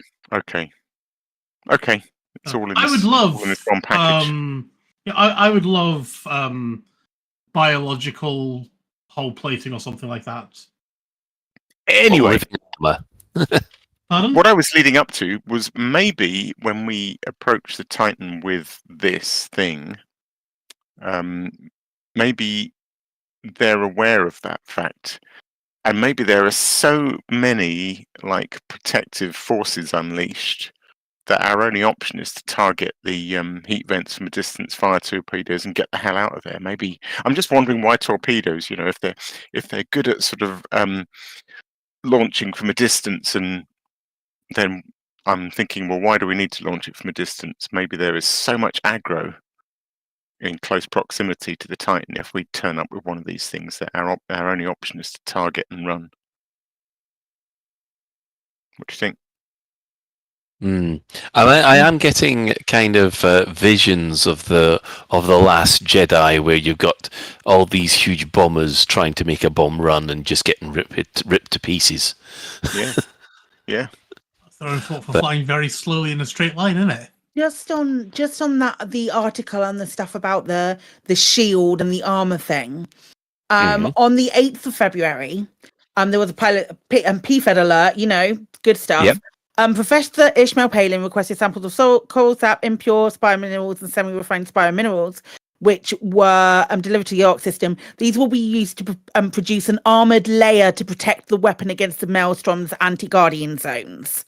That's something that I see. So it's an armored layer on the weapon rather than armor. And of course, because we didn't know when that Galnet came out that we were getting a torpedo, I guess some. Then it could certainly be interpreted, Right. Okay. Yeah, like without the benefit of hindsight, it certainly looks like we're going to be getting some armor for it as well.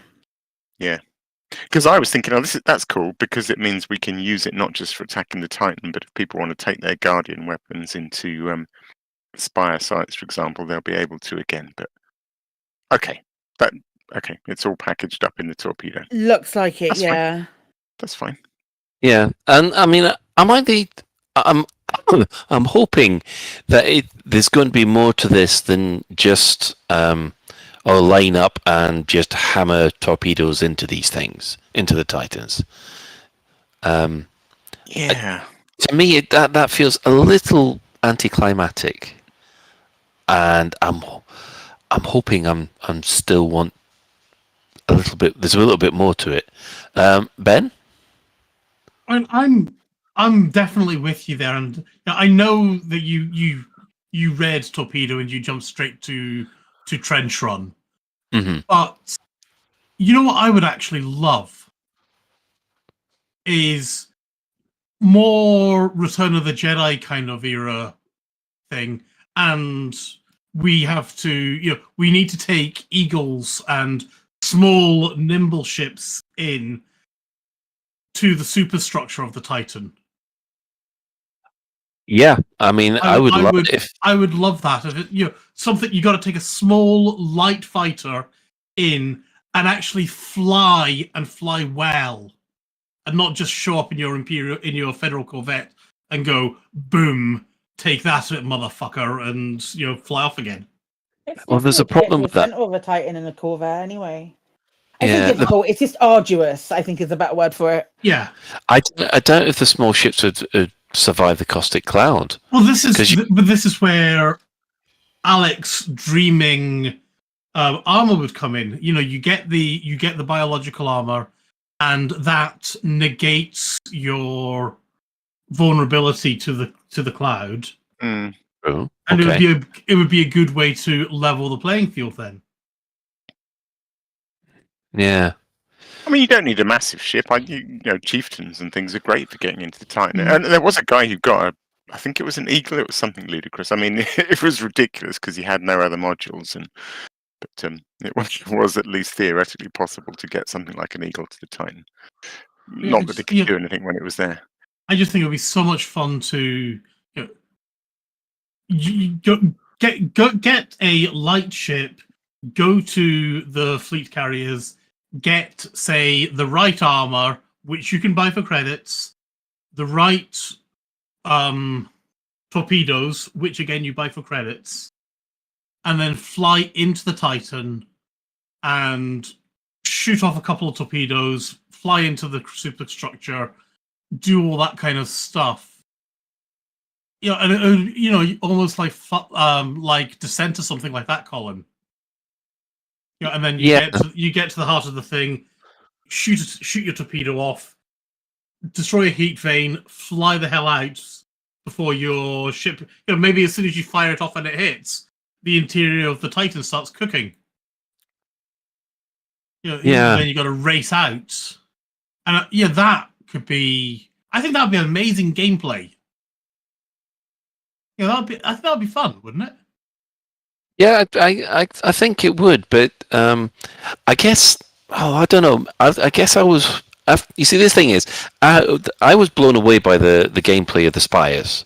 The fact that it had the whole sphere of combat, as they like to say, and I was hoping that this one would also involve the same kind of thing. Agreed. But as soon as they sort of said mission, sort of missiles and not breaching pods, I just went, "Oh, okay." I will admit the Spire site set a level of expectation with me, which. The thing is, though, the Spires are on the ground, so SRVs and on foot make sense. But this is a spaceship, and we don't have EVA, so it was never going to be. It would be a great way to be SRV or on foot gameplay to get rid of the Spires. Yeah, really. If you could land on the Titan and then run off, maybe. Yeah, no, I don't think that was ever going to happen. But I am intrigued because I dream. Yeah, I wouldn't say I don't think that was ever going to happen. And the only reason I say this is based on Tom's tweet when he left about how proud he was about it and how it was like some of the most ambitious stuff that they'd done in Elite. Coolest. The coolest stuff. Sorry. I feel like knowing Tom. That it is special, whatever it is. I don't think, and we've seen through a lot of the Thargoid the combat, especially most of the stuff. It is like a multifaceted combat. It's not just like shoot the weapon at one particular place and you can kill it. It's more like you're right. We have to take shooting out a torpedo at a heat vent isn't the coolest thing they've ever done. Yeah, exactly. So it's I'm gonna give them the benefit of the doubt. Oh gosh, I'm back. You can tell I'm back like in Space Games again. Holy shit, I haven't said that about Frontier for a while.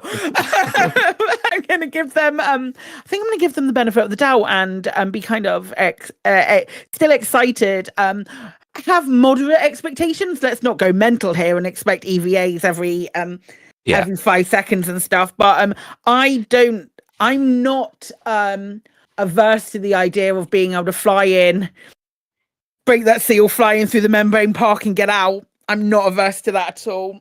No, because I must admit that was the kind of thing that I was hoping for, because the one thing that we haven't seen so far in the entire Thargoid conflict, and everybody has been expecting it, has been on-foot combat with Thargoids. And I mean, everybody, if they say missiles, that kind of says, well, you're not going to actually face the Thargoids, you'll just be facing their drones. And I think, it just felt a little...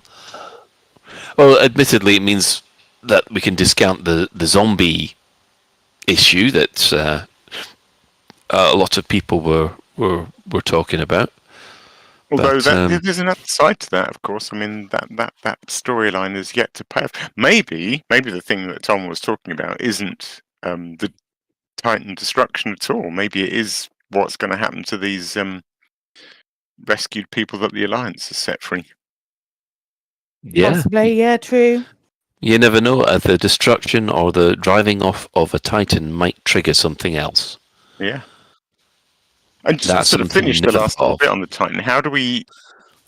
Personally, I'm sort of thinking that it's kind of as discussed on a show a few weeks back, where we'll do some kind of incremental damage to the Titan, which will reach a level... Because they are talking about destruction now.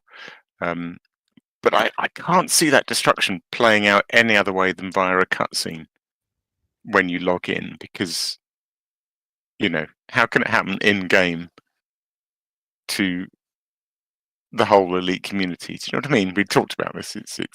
I don't see how you can actually see it blow up in-game, because there's only 8 of them, and that would just be a bit daft. Yeah. I mean, the only way I see this working, right, is we do enough damage to the Titans that over a week period, it's just like an unknown CG, really. Yeah. You've got to do a certain amount of damage towards during a week towards a Titan, and at the end of that week, at the usual Thursday takeover, then if enough damage has been done, everybody gets a cutscene where it shows one Titan being destroyed. Yeah, that's kind of what I imagined. Because I mean, as much as I would love to be the pilot in the Eagle that fires off that one last torpedo that overloads it, and just watching the whole thing melt and just blow into little thuggety blobs of glue, that or goo rather, not glue. Although it could be probably turned into glue, but I don't see that being fair to the rest of the people who missed out on it. What happens if it blows up and you weren't recording or putting it out on Twitch? Then, yeah. I do like a Kayam's suggestion in chat. I mean, that's the dream, isn't it? But I can't imagine. Well, I would be blown away by that if the Titans get knocked out of orbit and crash on the surface of the planets, and then we can do an on-foot infiltration of the crashed Titan. That would be incredible. The only problem is they're orbiting worlds we can't land on. Yeah, can't land on ammonia worlds at the moment, unfortunately. Unless you have a Python Mark II. Aha! Because the wings and things, so there you have it. And of course, you can only get that if you're allied with the Alliance. It's all starting to make sense. As Gronk would say, it's all coming together. So... Okay. Got no idea what that was. I'm sorry. You're right there. I got excited about something, don't mind me. I mean, I think the description tells us what's going to happen. You know, our strategists believe these weapons could affect the Titan's heat system. So, you know, we're going to fire off enough of these things, and then, yeah, I think you're both right that it's not going to. On the Thursday, if we've done above X damage or something like that, and that can obviously be a slide at Frontier Control. Mm-hmm. If more than X damage is done using torpedoes, then we get a nice little cutscene or something like that, using the new in-game cutscene technology that was recently introduced. Yeah. Well, the one thing that I do think for sure is I don't think they're going to make it as easy as some of the people over at AXI think. It's going to be, 4 months from here to maybe the next piece of content, 4 to 5 months even, depending on how things go. So they might make it more difficult when there's less Titans about. Yeah, I see what you mean. Like update 18 drops. If all 8 Titans were finished off within a fortnight, then it'd be a long period from then till Power Play 2, wouldn't it? Yeah. So yeah, they might. It's kind of unfortunate. I think that the hubris might be the biggest downfall at this point, which would be good. I mean, not necessarily good, but I feel like they are a little bit overconfident with it. Who? AXI, you mean? Yeah, I've seen a couple of people be really, really confident, and I'm just like, pride comes before a fall, my friend. Yeah, I mean, for all we know, they're hyping up these torpedoes in the news and things like that. Who's to say they're actually going to work? Yeah, we've got really good. Yeah. We've got really good previous, haven't we? Like a big weapon to attack the Thargoids and make them go away. That's always gone swimmingly. Yes. It's never failed. This never ended up being like some bloke just crash landed on a planet, crying his eyes out about his son. That never happened. There wasn't like a whole series of bases where terrible things happened. Or there wasn't some guy who was like, "This is I am your salvation." All of that kind of stuff. These nanites are guardian in nature, aren't they? Mm-hmm. Yes. I was just thinking, what if every single nanite is a salvation, and we're just going to unleash billions of mini salvations? Hello, I'm your salvation. Have you seen SG-1? No. Is that something from SG-1? Is it? No, but you've got, the replicators from SG-1. Oh yes, no, yeah, von Neumann machines are a serious way to fuck over a galaxy. The grey goo. I don't know if this is what you're alluding to, but there's a brilliant book by Neil Stevenson called The Diamond Age. Oh, I love the Diamond Age. That's a great book. Yeah. So in the Diamond Age, nanites are the nuts and things. They're kind of the main deal. So everyone has this feed into their house, and if you want to order, like today, you might order a telephone, and Amazon would deliver it. It just comes down the feed, and it sort of assembles itself in front of your eyes because nanites are just ubiquitous. They're everywhere. And they have things like there'll be wars between, rival companies' nanites, and suddenly just clouds will form in the air over the city, and as one bunch of nanites destroys the other bunch of nanites. And if you want to assassinate somebody, it's trivial because, a nanite with basically spinning blades just goes up their nose and then eviscerates them from within. So the idea of salvation sort of being everywhere as a cloud of invisible nanites is terrifying. Yeah, although, I mean, unless their AI levels would be quite low if they're on the if they're on like nanometer scale kind of things. Yeah, but like the Geth, the more of them there are about, well, that's what I was just, the more intelligent they that's become. What I was thinking. If we could turn it into the Geth, so you've got a cloud of them, and that's they'll network together. What are these things that you're talking about? I know if she finds someone called what we need is a we need ones on the other side as well. We need like that kind of thing, like good Geth Guardians. Fuck it. we need a good one who can, but then like, the ability to have like a good one that you could talk to, and then that also becomes a superpower. Power Play 2.0. Yes. Yeah. Fuck me. Yeah, that'd be really cool. Yeah, that'd I be can see really that. cool. Oh, maybe the Thargoid or something. You're tied into that lot. So are you thinking that Power Play 2.0 will have basically the Federation, the Alliance, the Empire, Salvation and the Guardians, and the Thargoid, and the Thargoid as separate powers? What about Salvation, Guardian, Thargoid? Like Salvation is a different section of the. God, no, I'm putting like two different races on an alien, two different sects of an alien race, and suggesting that there were two different races within the alien race, and we know that that's not the case. Yeah, well, we've also got Senjin or whatever her name is. So Janae, yeah, her.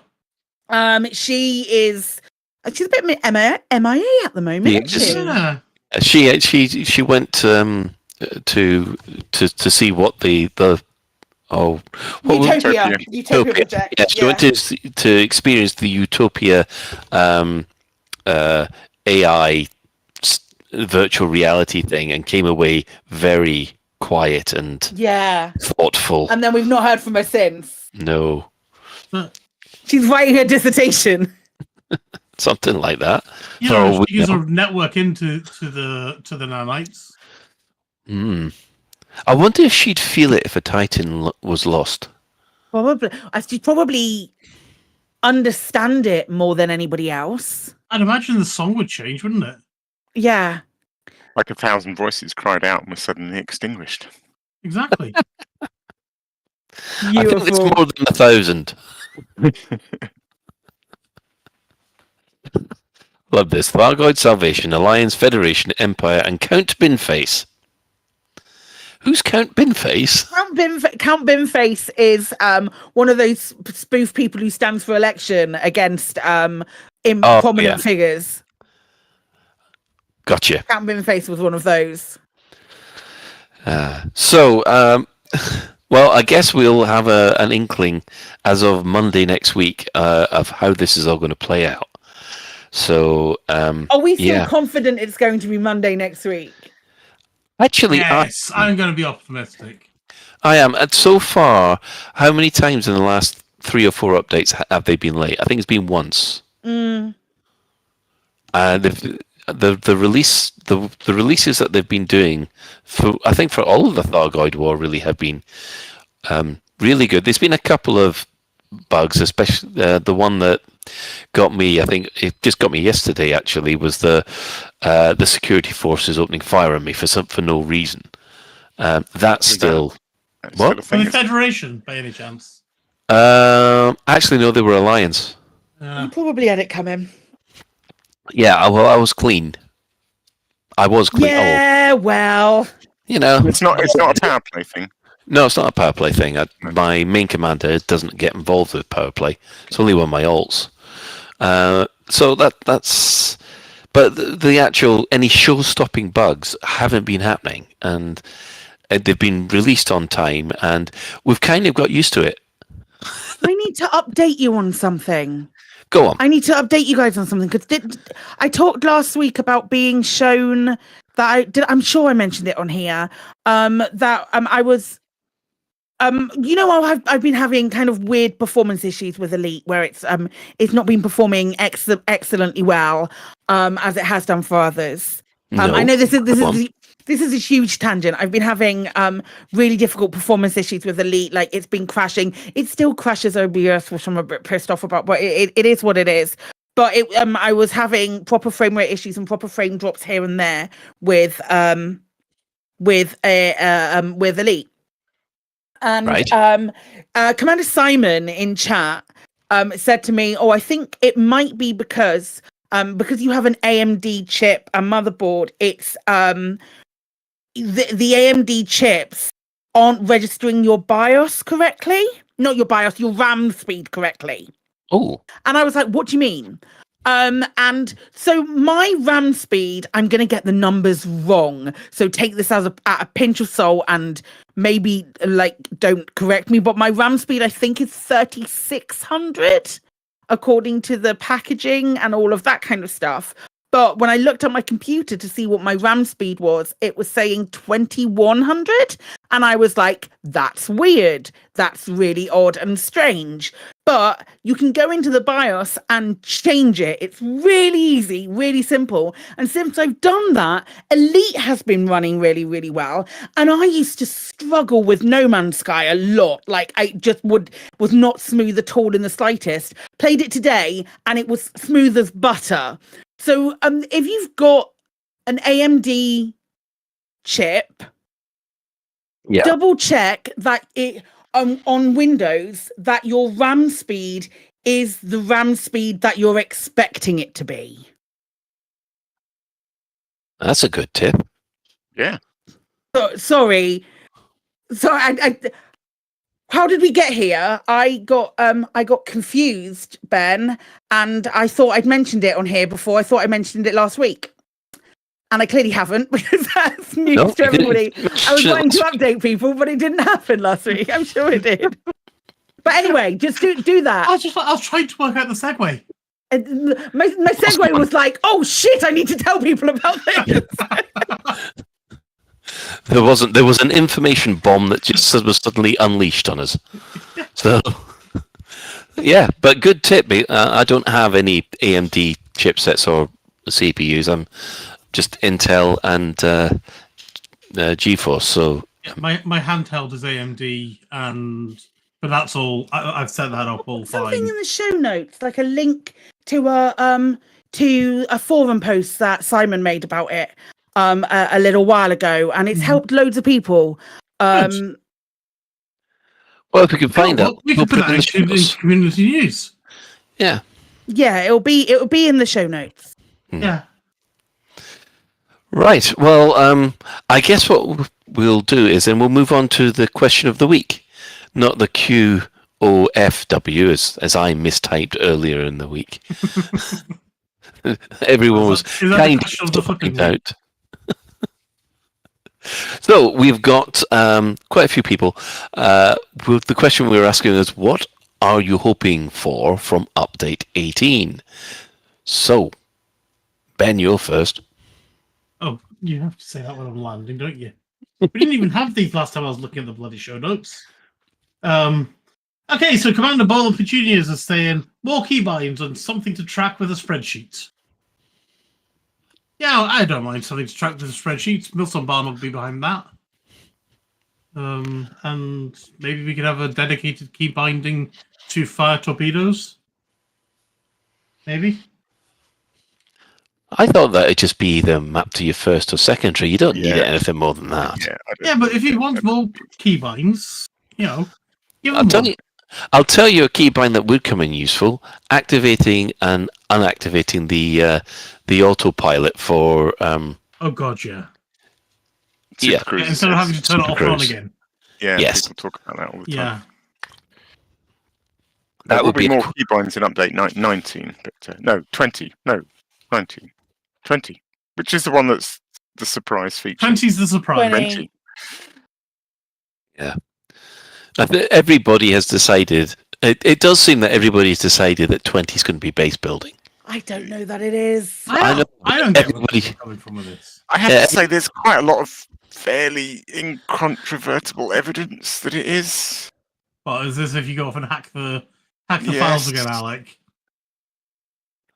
I mean, you say that, but the Panther Clip has been in the data files for a really long time, and that ain't coming anytime soon. I watched Meccan's video. I'm not necessarily saying go and watch it, but yeah, there seems to be quite a lot of evidence. Yeah, well, and that was obviously a feature that was dropped because of the leak said that it was going to be in, and everyone got really excited about the leak, and then when stuff wasn't in the final version, which was mentioned in the leak, then that was one of the other things that it all kicked off, of course. But then that's why you don't believe them, and you don't believe anything until they properly announce it. No, definitely not. Yeah. Anyway, Alec. Oh, Saphius says, since I'm 50,000 light years away from the bubble, I mainly hope for the story to speed up again and no bugs that hinder me out here. Brackets. And just in case I have to say it, I don't mean this in a snarky negative way. I don't have a problem with my chosen playstyle not getting new stuff. But yes, I sympathise. It would be a very long time ago. I remember. I think it might even have been on my Flight Assist interview with Psychic, where I was sort of saying that one of the things I hoped for from the update was that they didn't break anything, or something to that effect, and they sort of did, because it was Odyssey, and it was like, oh.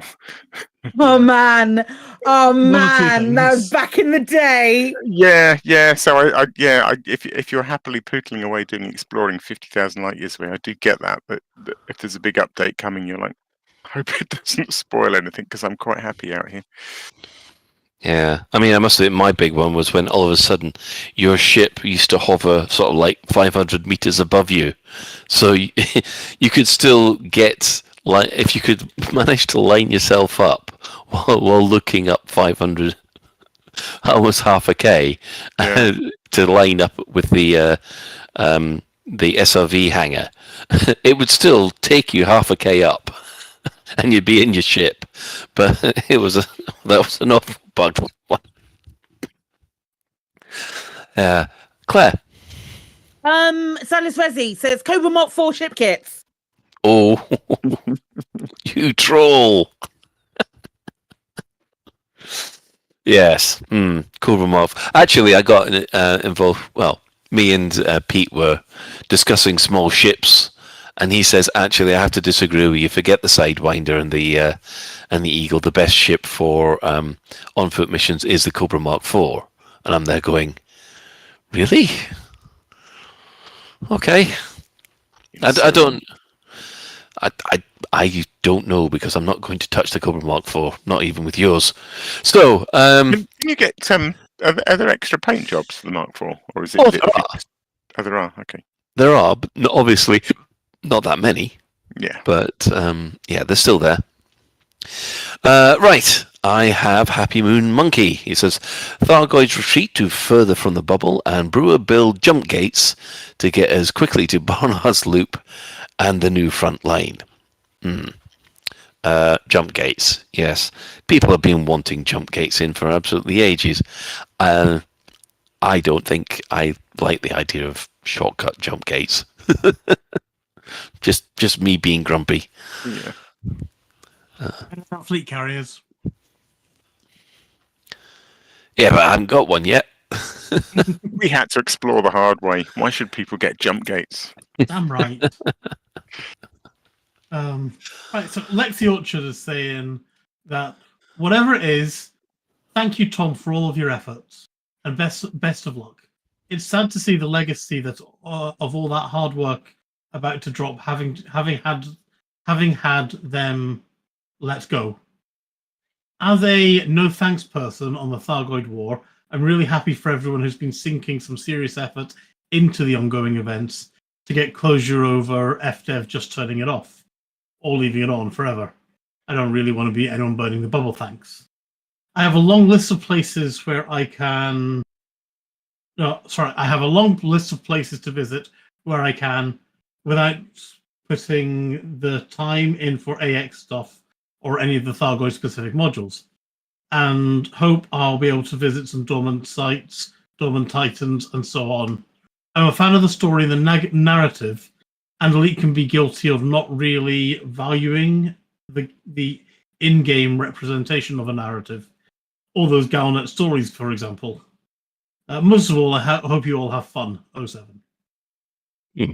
But I think basically Lexi's saying they like the story, but yeah, just have fun out there.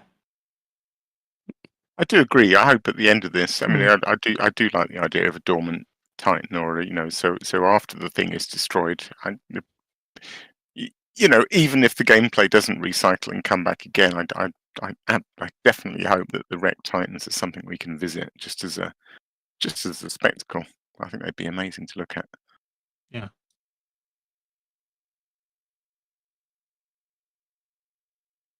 Well, it's your turn now, Alec. Oh, sorry. So it is. Thank you.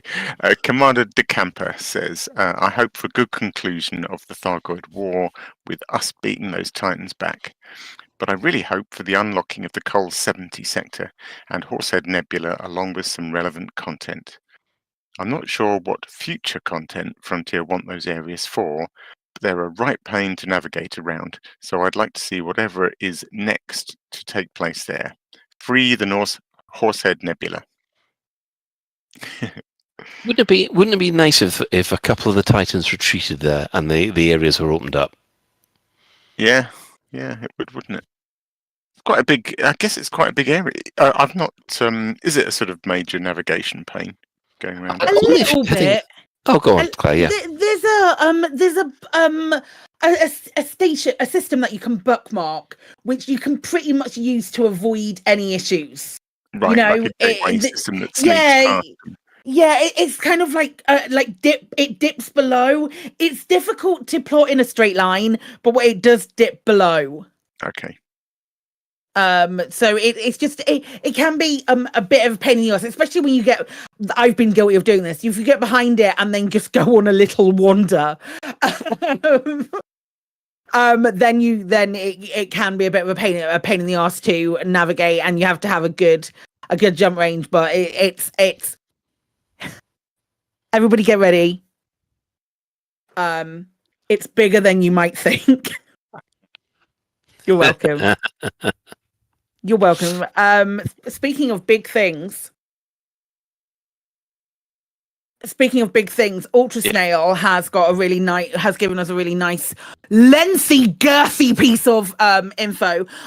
Culmination is such a great word that doesn't mean the end. Well, not necessarily. And that is what I hope we get. Not an end. It would be a real shame for the content to disappear. So maybe push it way back so we have a single Titan somewhere that remains intact, that new players can always go see and have a poke at if the urge takes them. For the rest, I'd love to see the same sort of dormant state as the Spire sites come into play. We can still go and interact with them so the content isn't just lost. I can see tourist missions cropping up of people wanting to see where the fight that was. In terms of the Thargoid takeout, my head runs to the final conflict in Battlestar Galactica 2000's reboot, where there's both ship-to-ship as well as on-foot battles all taking place as part of the takedown, trying not to put spoilers in for people that are 15 years behind on their viewing. It's all right, it's past now. A special ship launch fighter / craft that attaches to the outer casing of the Titan and allows entry to in or on foot. Or even, I think it was Ben's idea, so buckle up, lads, because this is going to be bad, of landing inside and driving around corridors in an SRV to achieve the end game. Again, all this could be left with content once the Titan is made dormant. But, as we know from the Spire sites, just because it has been made dormant doesn't mean it will stay like that forever. Who knows? The Thargoids could return. And in brackets, everybody charge your glasses. In brackets, Ultra Snail has written, I mean, how hard can it be? Hey. I mean, I love all of that. I think it's super ambitious and it's really, really cool. I will say, with regard to content no longer being there or content existing for a short time and then disappearing, do you remember? Well, of course we remember. It was only like a year ago, but the initial Spire sites before they turned into the big Spire sites. Yes. The one thing I got stellar screenshots on doesn't exist anymore. No. It doesn't. Mind you, there wasn't much to do, was there? No, you could gather the sap. I mean, there was nothing to do that you can't do now. You could gather the sap and nothing else. The only thing you could do, I mean, it's not do as such, but experience, I suppose, is you could get out or get your SRV to those mini spires and then experience the ground shake and have that sense of it. You remember everyone was talking about them growing, and the ground sort of rumbles and there's a sort of dust, and it's quite a nice effect. And that's gone, isn't it? We can't experience that anymore. Oh, excellent. We'd just like to thank everybody who's contributed to the question of the week. Always nice to hear from you. There will be another one when, as Claire thinks them up while we're all listening to Black Diamond FM. There it is! BlackDiamondFM.com/listen live on a Sunday. When you get to the end of that, just have a look at the Lave Twitter account, because there'll definitely be a question there by that point. I have a very specific set of things that I do during those 2 hours, and one of them is the question of the week. Excellent. But also listen to Chris, because he's fucking wonderful. Yes, it is. All right. Well, mostly Clueless. We've got a couple of things. Now, it's a little bit different, this one, because I have to ask for something on clarity, for some clarity here. One of the things I've been doing in small ships I've been running around doing megaship scanning, and one of the other things that I've discovered is that some of those megaships you have to fly inside them in order to do the scan. I didn't know that. Yeah, didn't know that, and it's so nice that even after all this time, I come across a new bit of content that I'd never done before. But it's almost like a trench run, Colin. It's almost like a trench run, yes. The thing was, I did 5 of these in a row, and I got 3 tip-offs from the mysterious stranger. You know those things that appear in your in your message box, which are effectively extra missions. Now, I don't get these very often, and it just something went off in the back of my head where I went, well, the only thing that I've been doing is these megaship scanning runs. Was I just lucky, or are these linked some way to the scanning ones? I don't think so. I think it might be just like a proximity to something that's triggering it. There might be set spaces in the galaxy or systems in the galaxy that trigger something like that, maybe.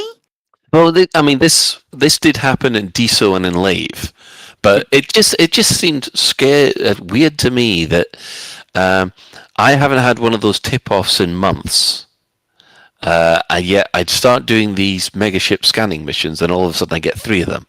Were these tip-off missions in different gaming sessions, like different days, or? No, I got 2 in one gaming session. Okay, because I have noticed that they can be a little bit persistent sometimes. So it sort of pops up in your inbox, and you close it and go, "No, I'm not interested." And then 5 minutes later, it sort of pops back again. It wasn't that sort of thing, was it? That you just randomly got a tip-off, but then it kept popping back up. No, you get those horrible reminder ones when you've done a mission and an assassin's come after you, and you've got rid of the assassin, and all of a sudden, every time you move between instances, between Super Cruise and real space, it'll re-pop up into the mission saying, "You've managed to kill that assassin, by the way." Right. Yeah, thank you. I know that. I've wiped him out. But no, these are genuine tip-off missions where I've got until I think the 3rd of March to actually do them. So as long as I don't delete the mission, the message, I'm assuming that I can still do it. So I've got 3 of these outstanding to do, which I've got no idea what they'll be like. So I'm going to have to give them a try. But for Top Shift. Yeah. Right. You've got something more about this AMD BIOS. Yeah, no, I just put the link in there. That's all I did. Okay. That's all right. Don't worry. This is when I should have included it in here, but I didn't because I had word vomit and needed to say things. Gotcha. Right. So there we are. That's the word vomit moved to the right place. Now, the night vision workaround for the shattered canopy has been reported as a bug.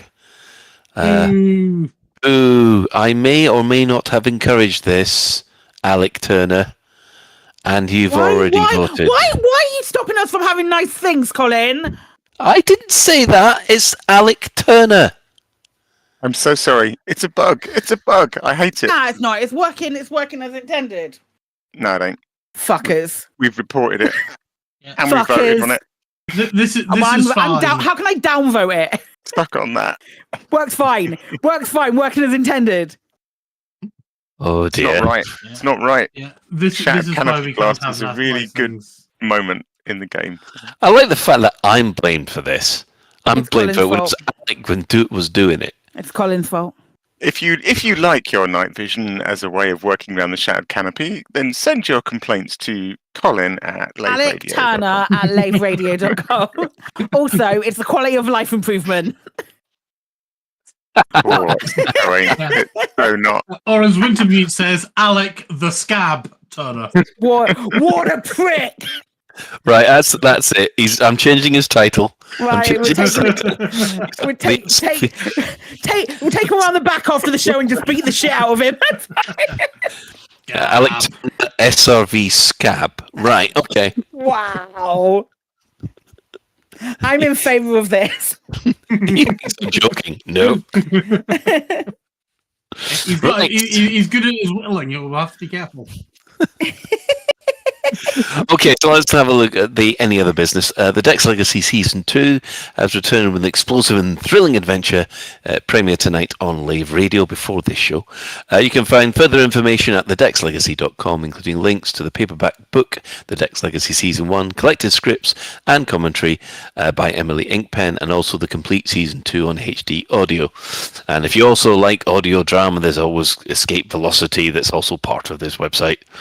Now, there is Game Blast then, Psychic. Game Blast. I need to say, I very, very late on Sunday, I went, you know what? I'm doing jury duty next week, and I would normally do something exciting on the Sunday to do with D&D for Game Blast, but that's gonna be next year.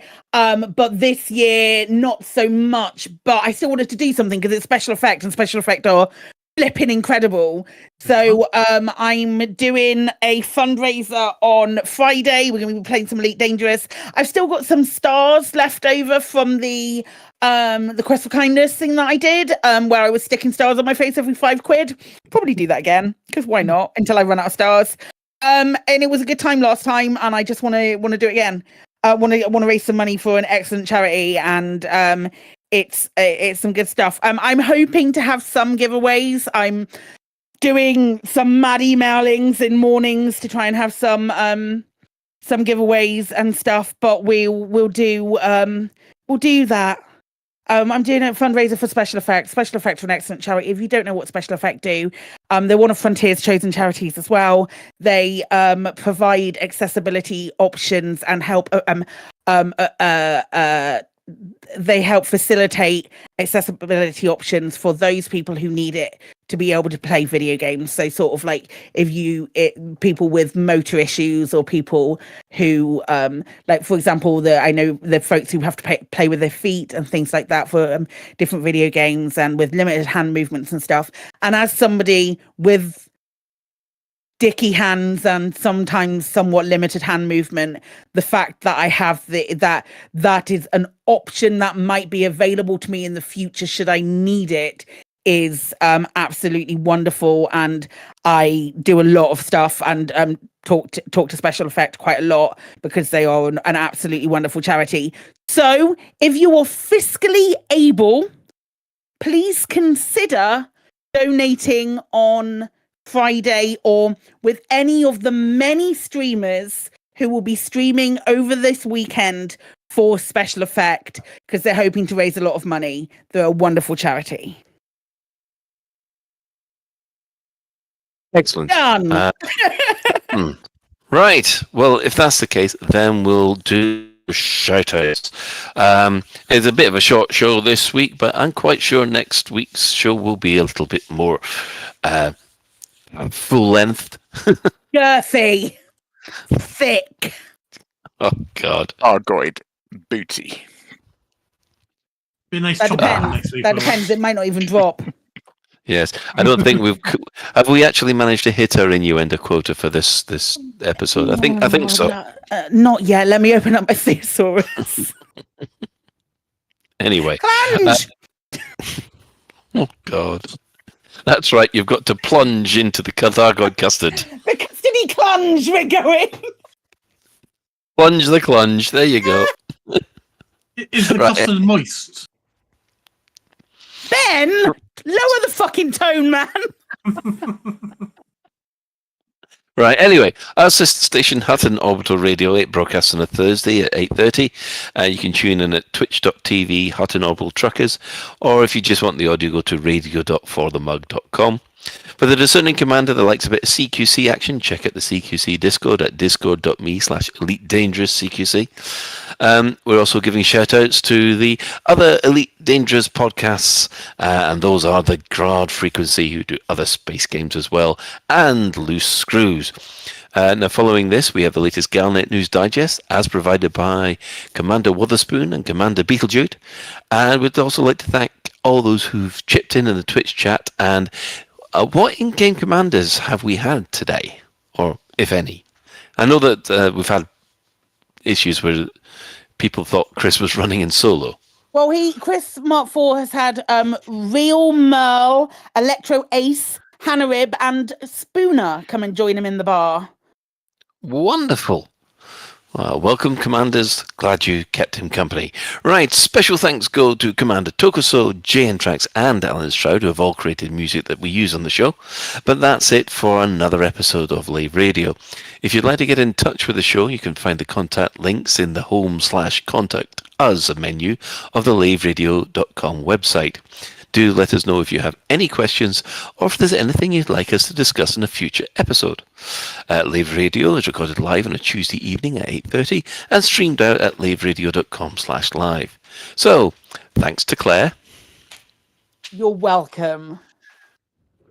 Thanks, Colin. We'll let you get back to your Turian loving in a minute. My guy. My guy. Thanks to Alec, the scab.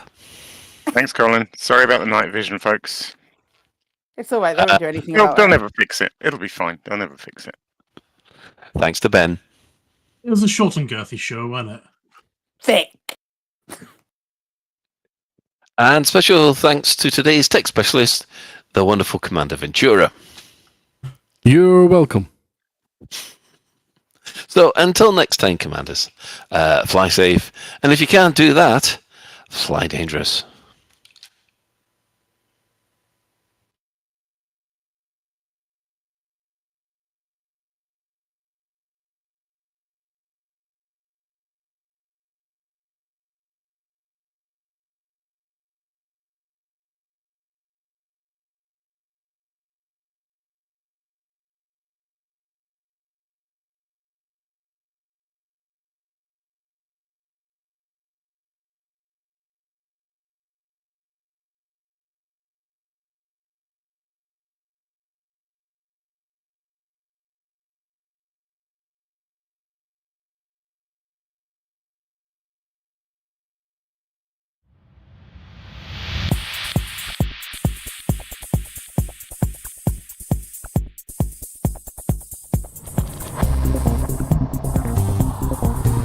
Is your life like this? Sounds like someone having an orange inserted into them.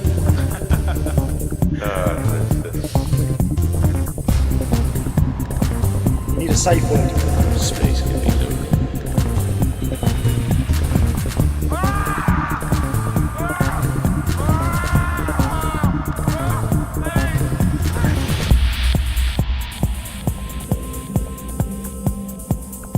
I'm going to see the galaxy.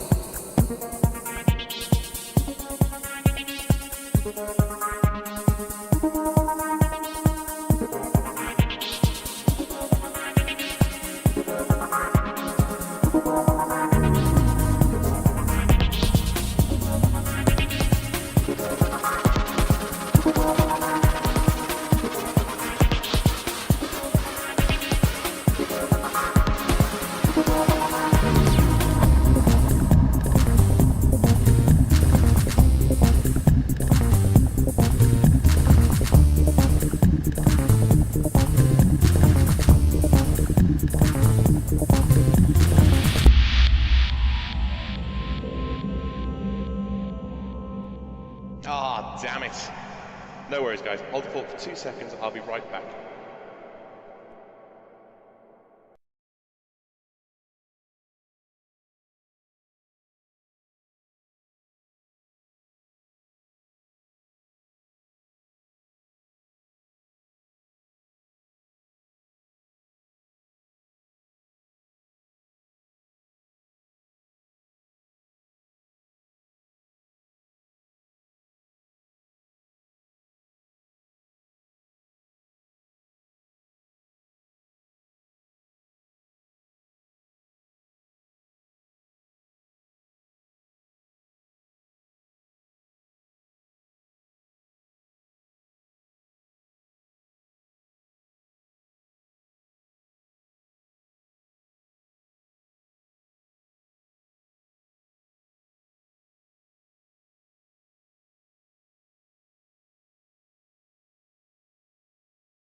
Galnet News Update, 20th February 3310.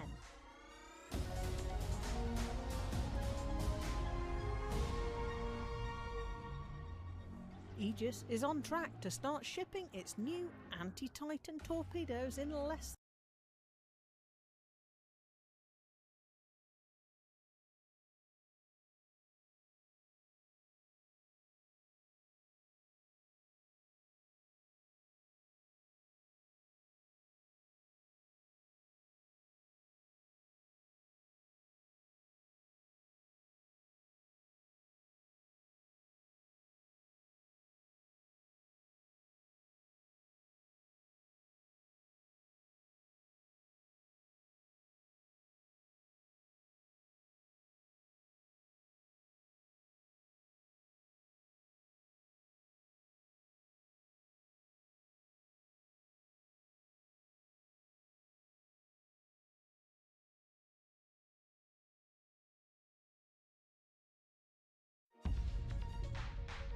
Galnet News Update.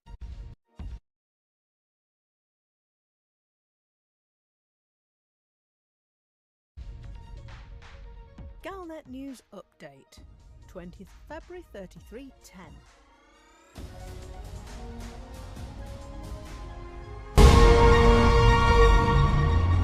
Aegis is on track to start shipping its new anti-Titan torpedoes in less than a week, despite difficulties sourcing the required commodities. But how will they be delivered, and what can we expect to see happen? There was never any doubt that the minimum level of commodities required to create the torpedoes would be achieved, given the tiny size of the Tier 1 goal. Aegis clearly didn't want the initiative to fail, but neither do they want to let up in the collection effort until launch day, Monday, 26th of February. The desired commodities, neofabric insulation, energy grid assemblies and ion distributors, are typically available in relatively small quantities, making a small ship with a reasonable jump range the ideal trading vessel, those almost but not quite rare goods. Some commanders have reported that it's easier to take missions to earn neofabric insulation than to wait for the commodity market to restock. On the 26th of February, commanders will take their nanite torpedoes into the 8 maelstroms to confront the Titans. They may first have to unlock the torpedoes, or the weapons may simply be available to buy from rescue ships.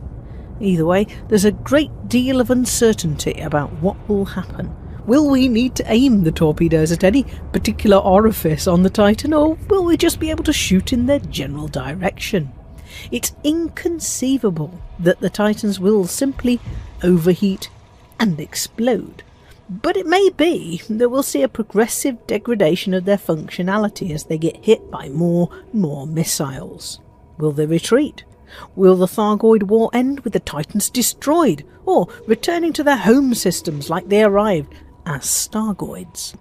Or will the Thargoids become even more angry and resolute like they did when the Proteus wave was fired? It would be extremely unwise to assume that the Thargoids will simply give up and go away. We might be lucky, but we'd be better advised to prepare for the worst.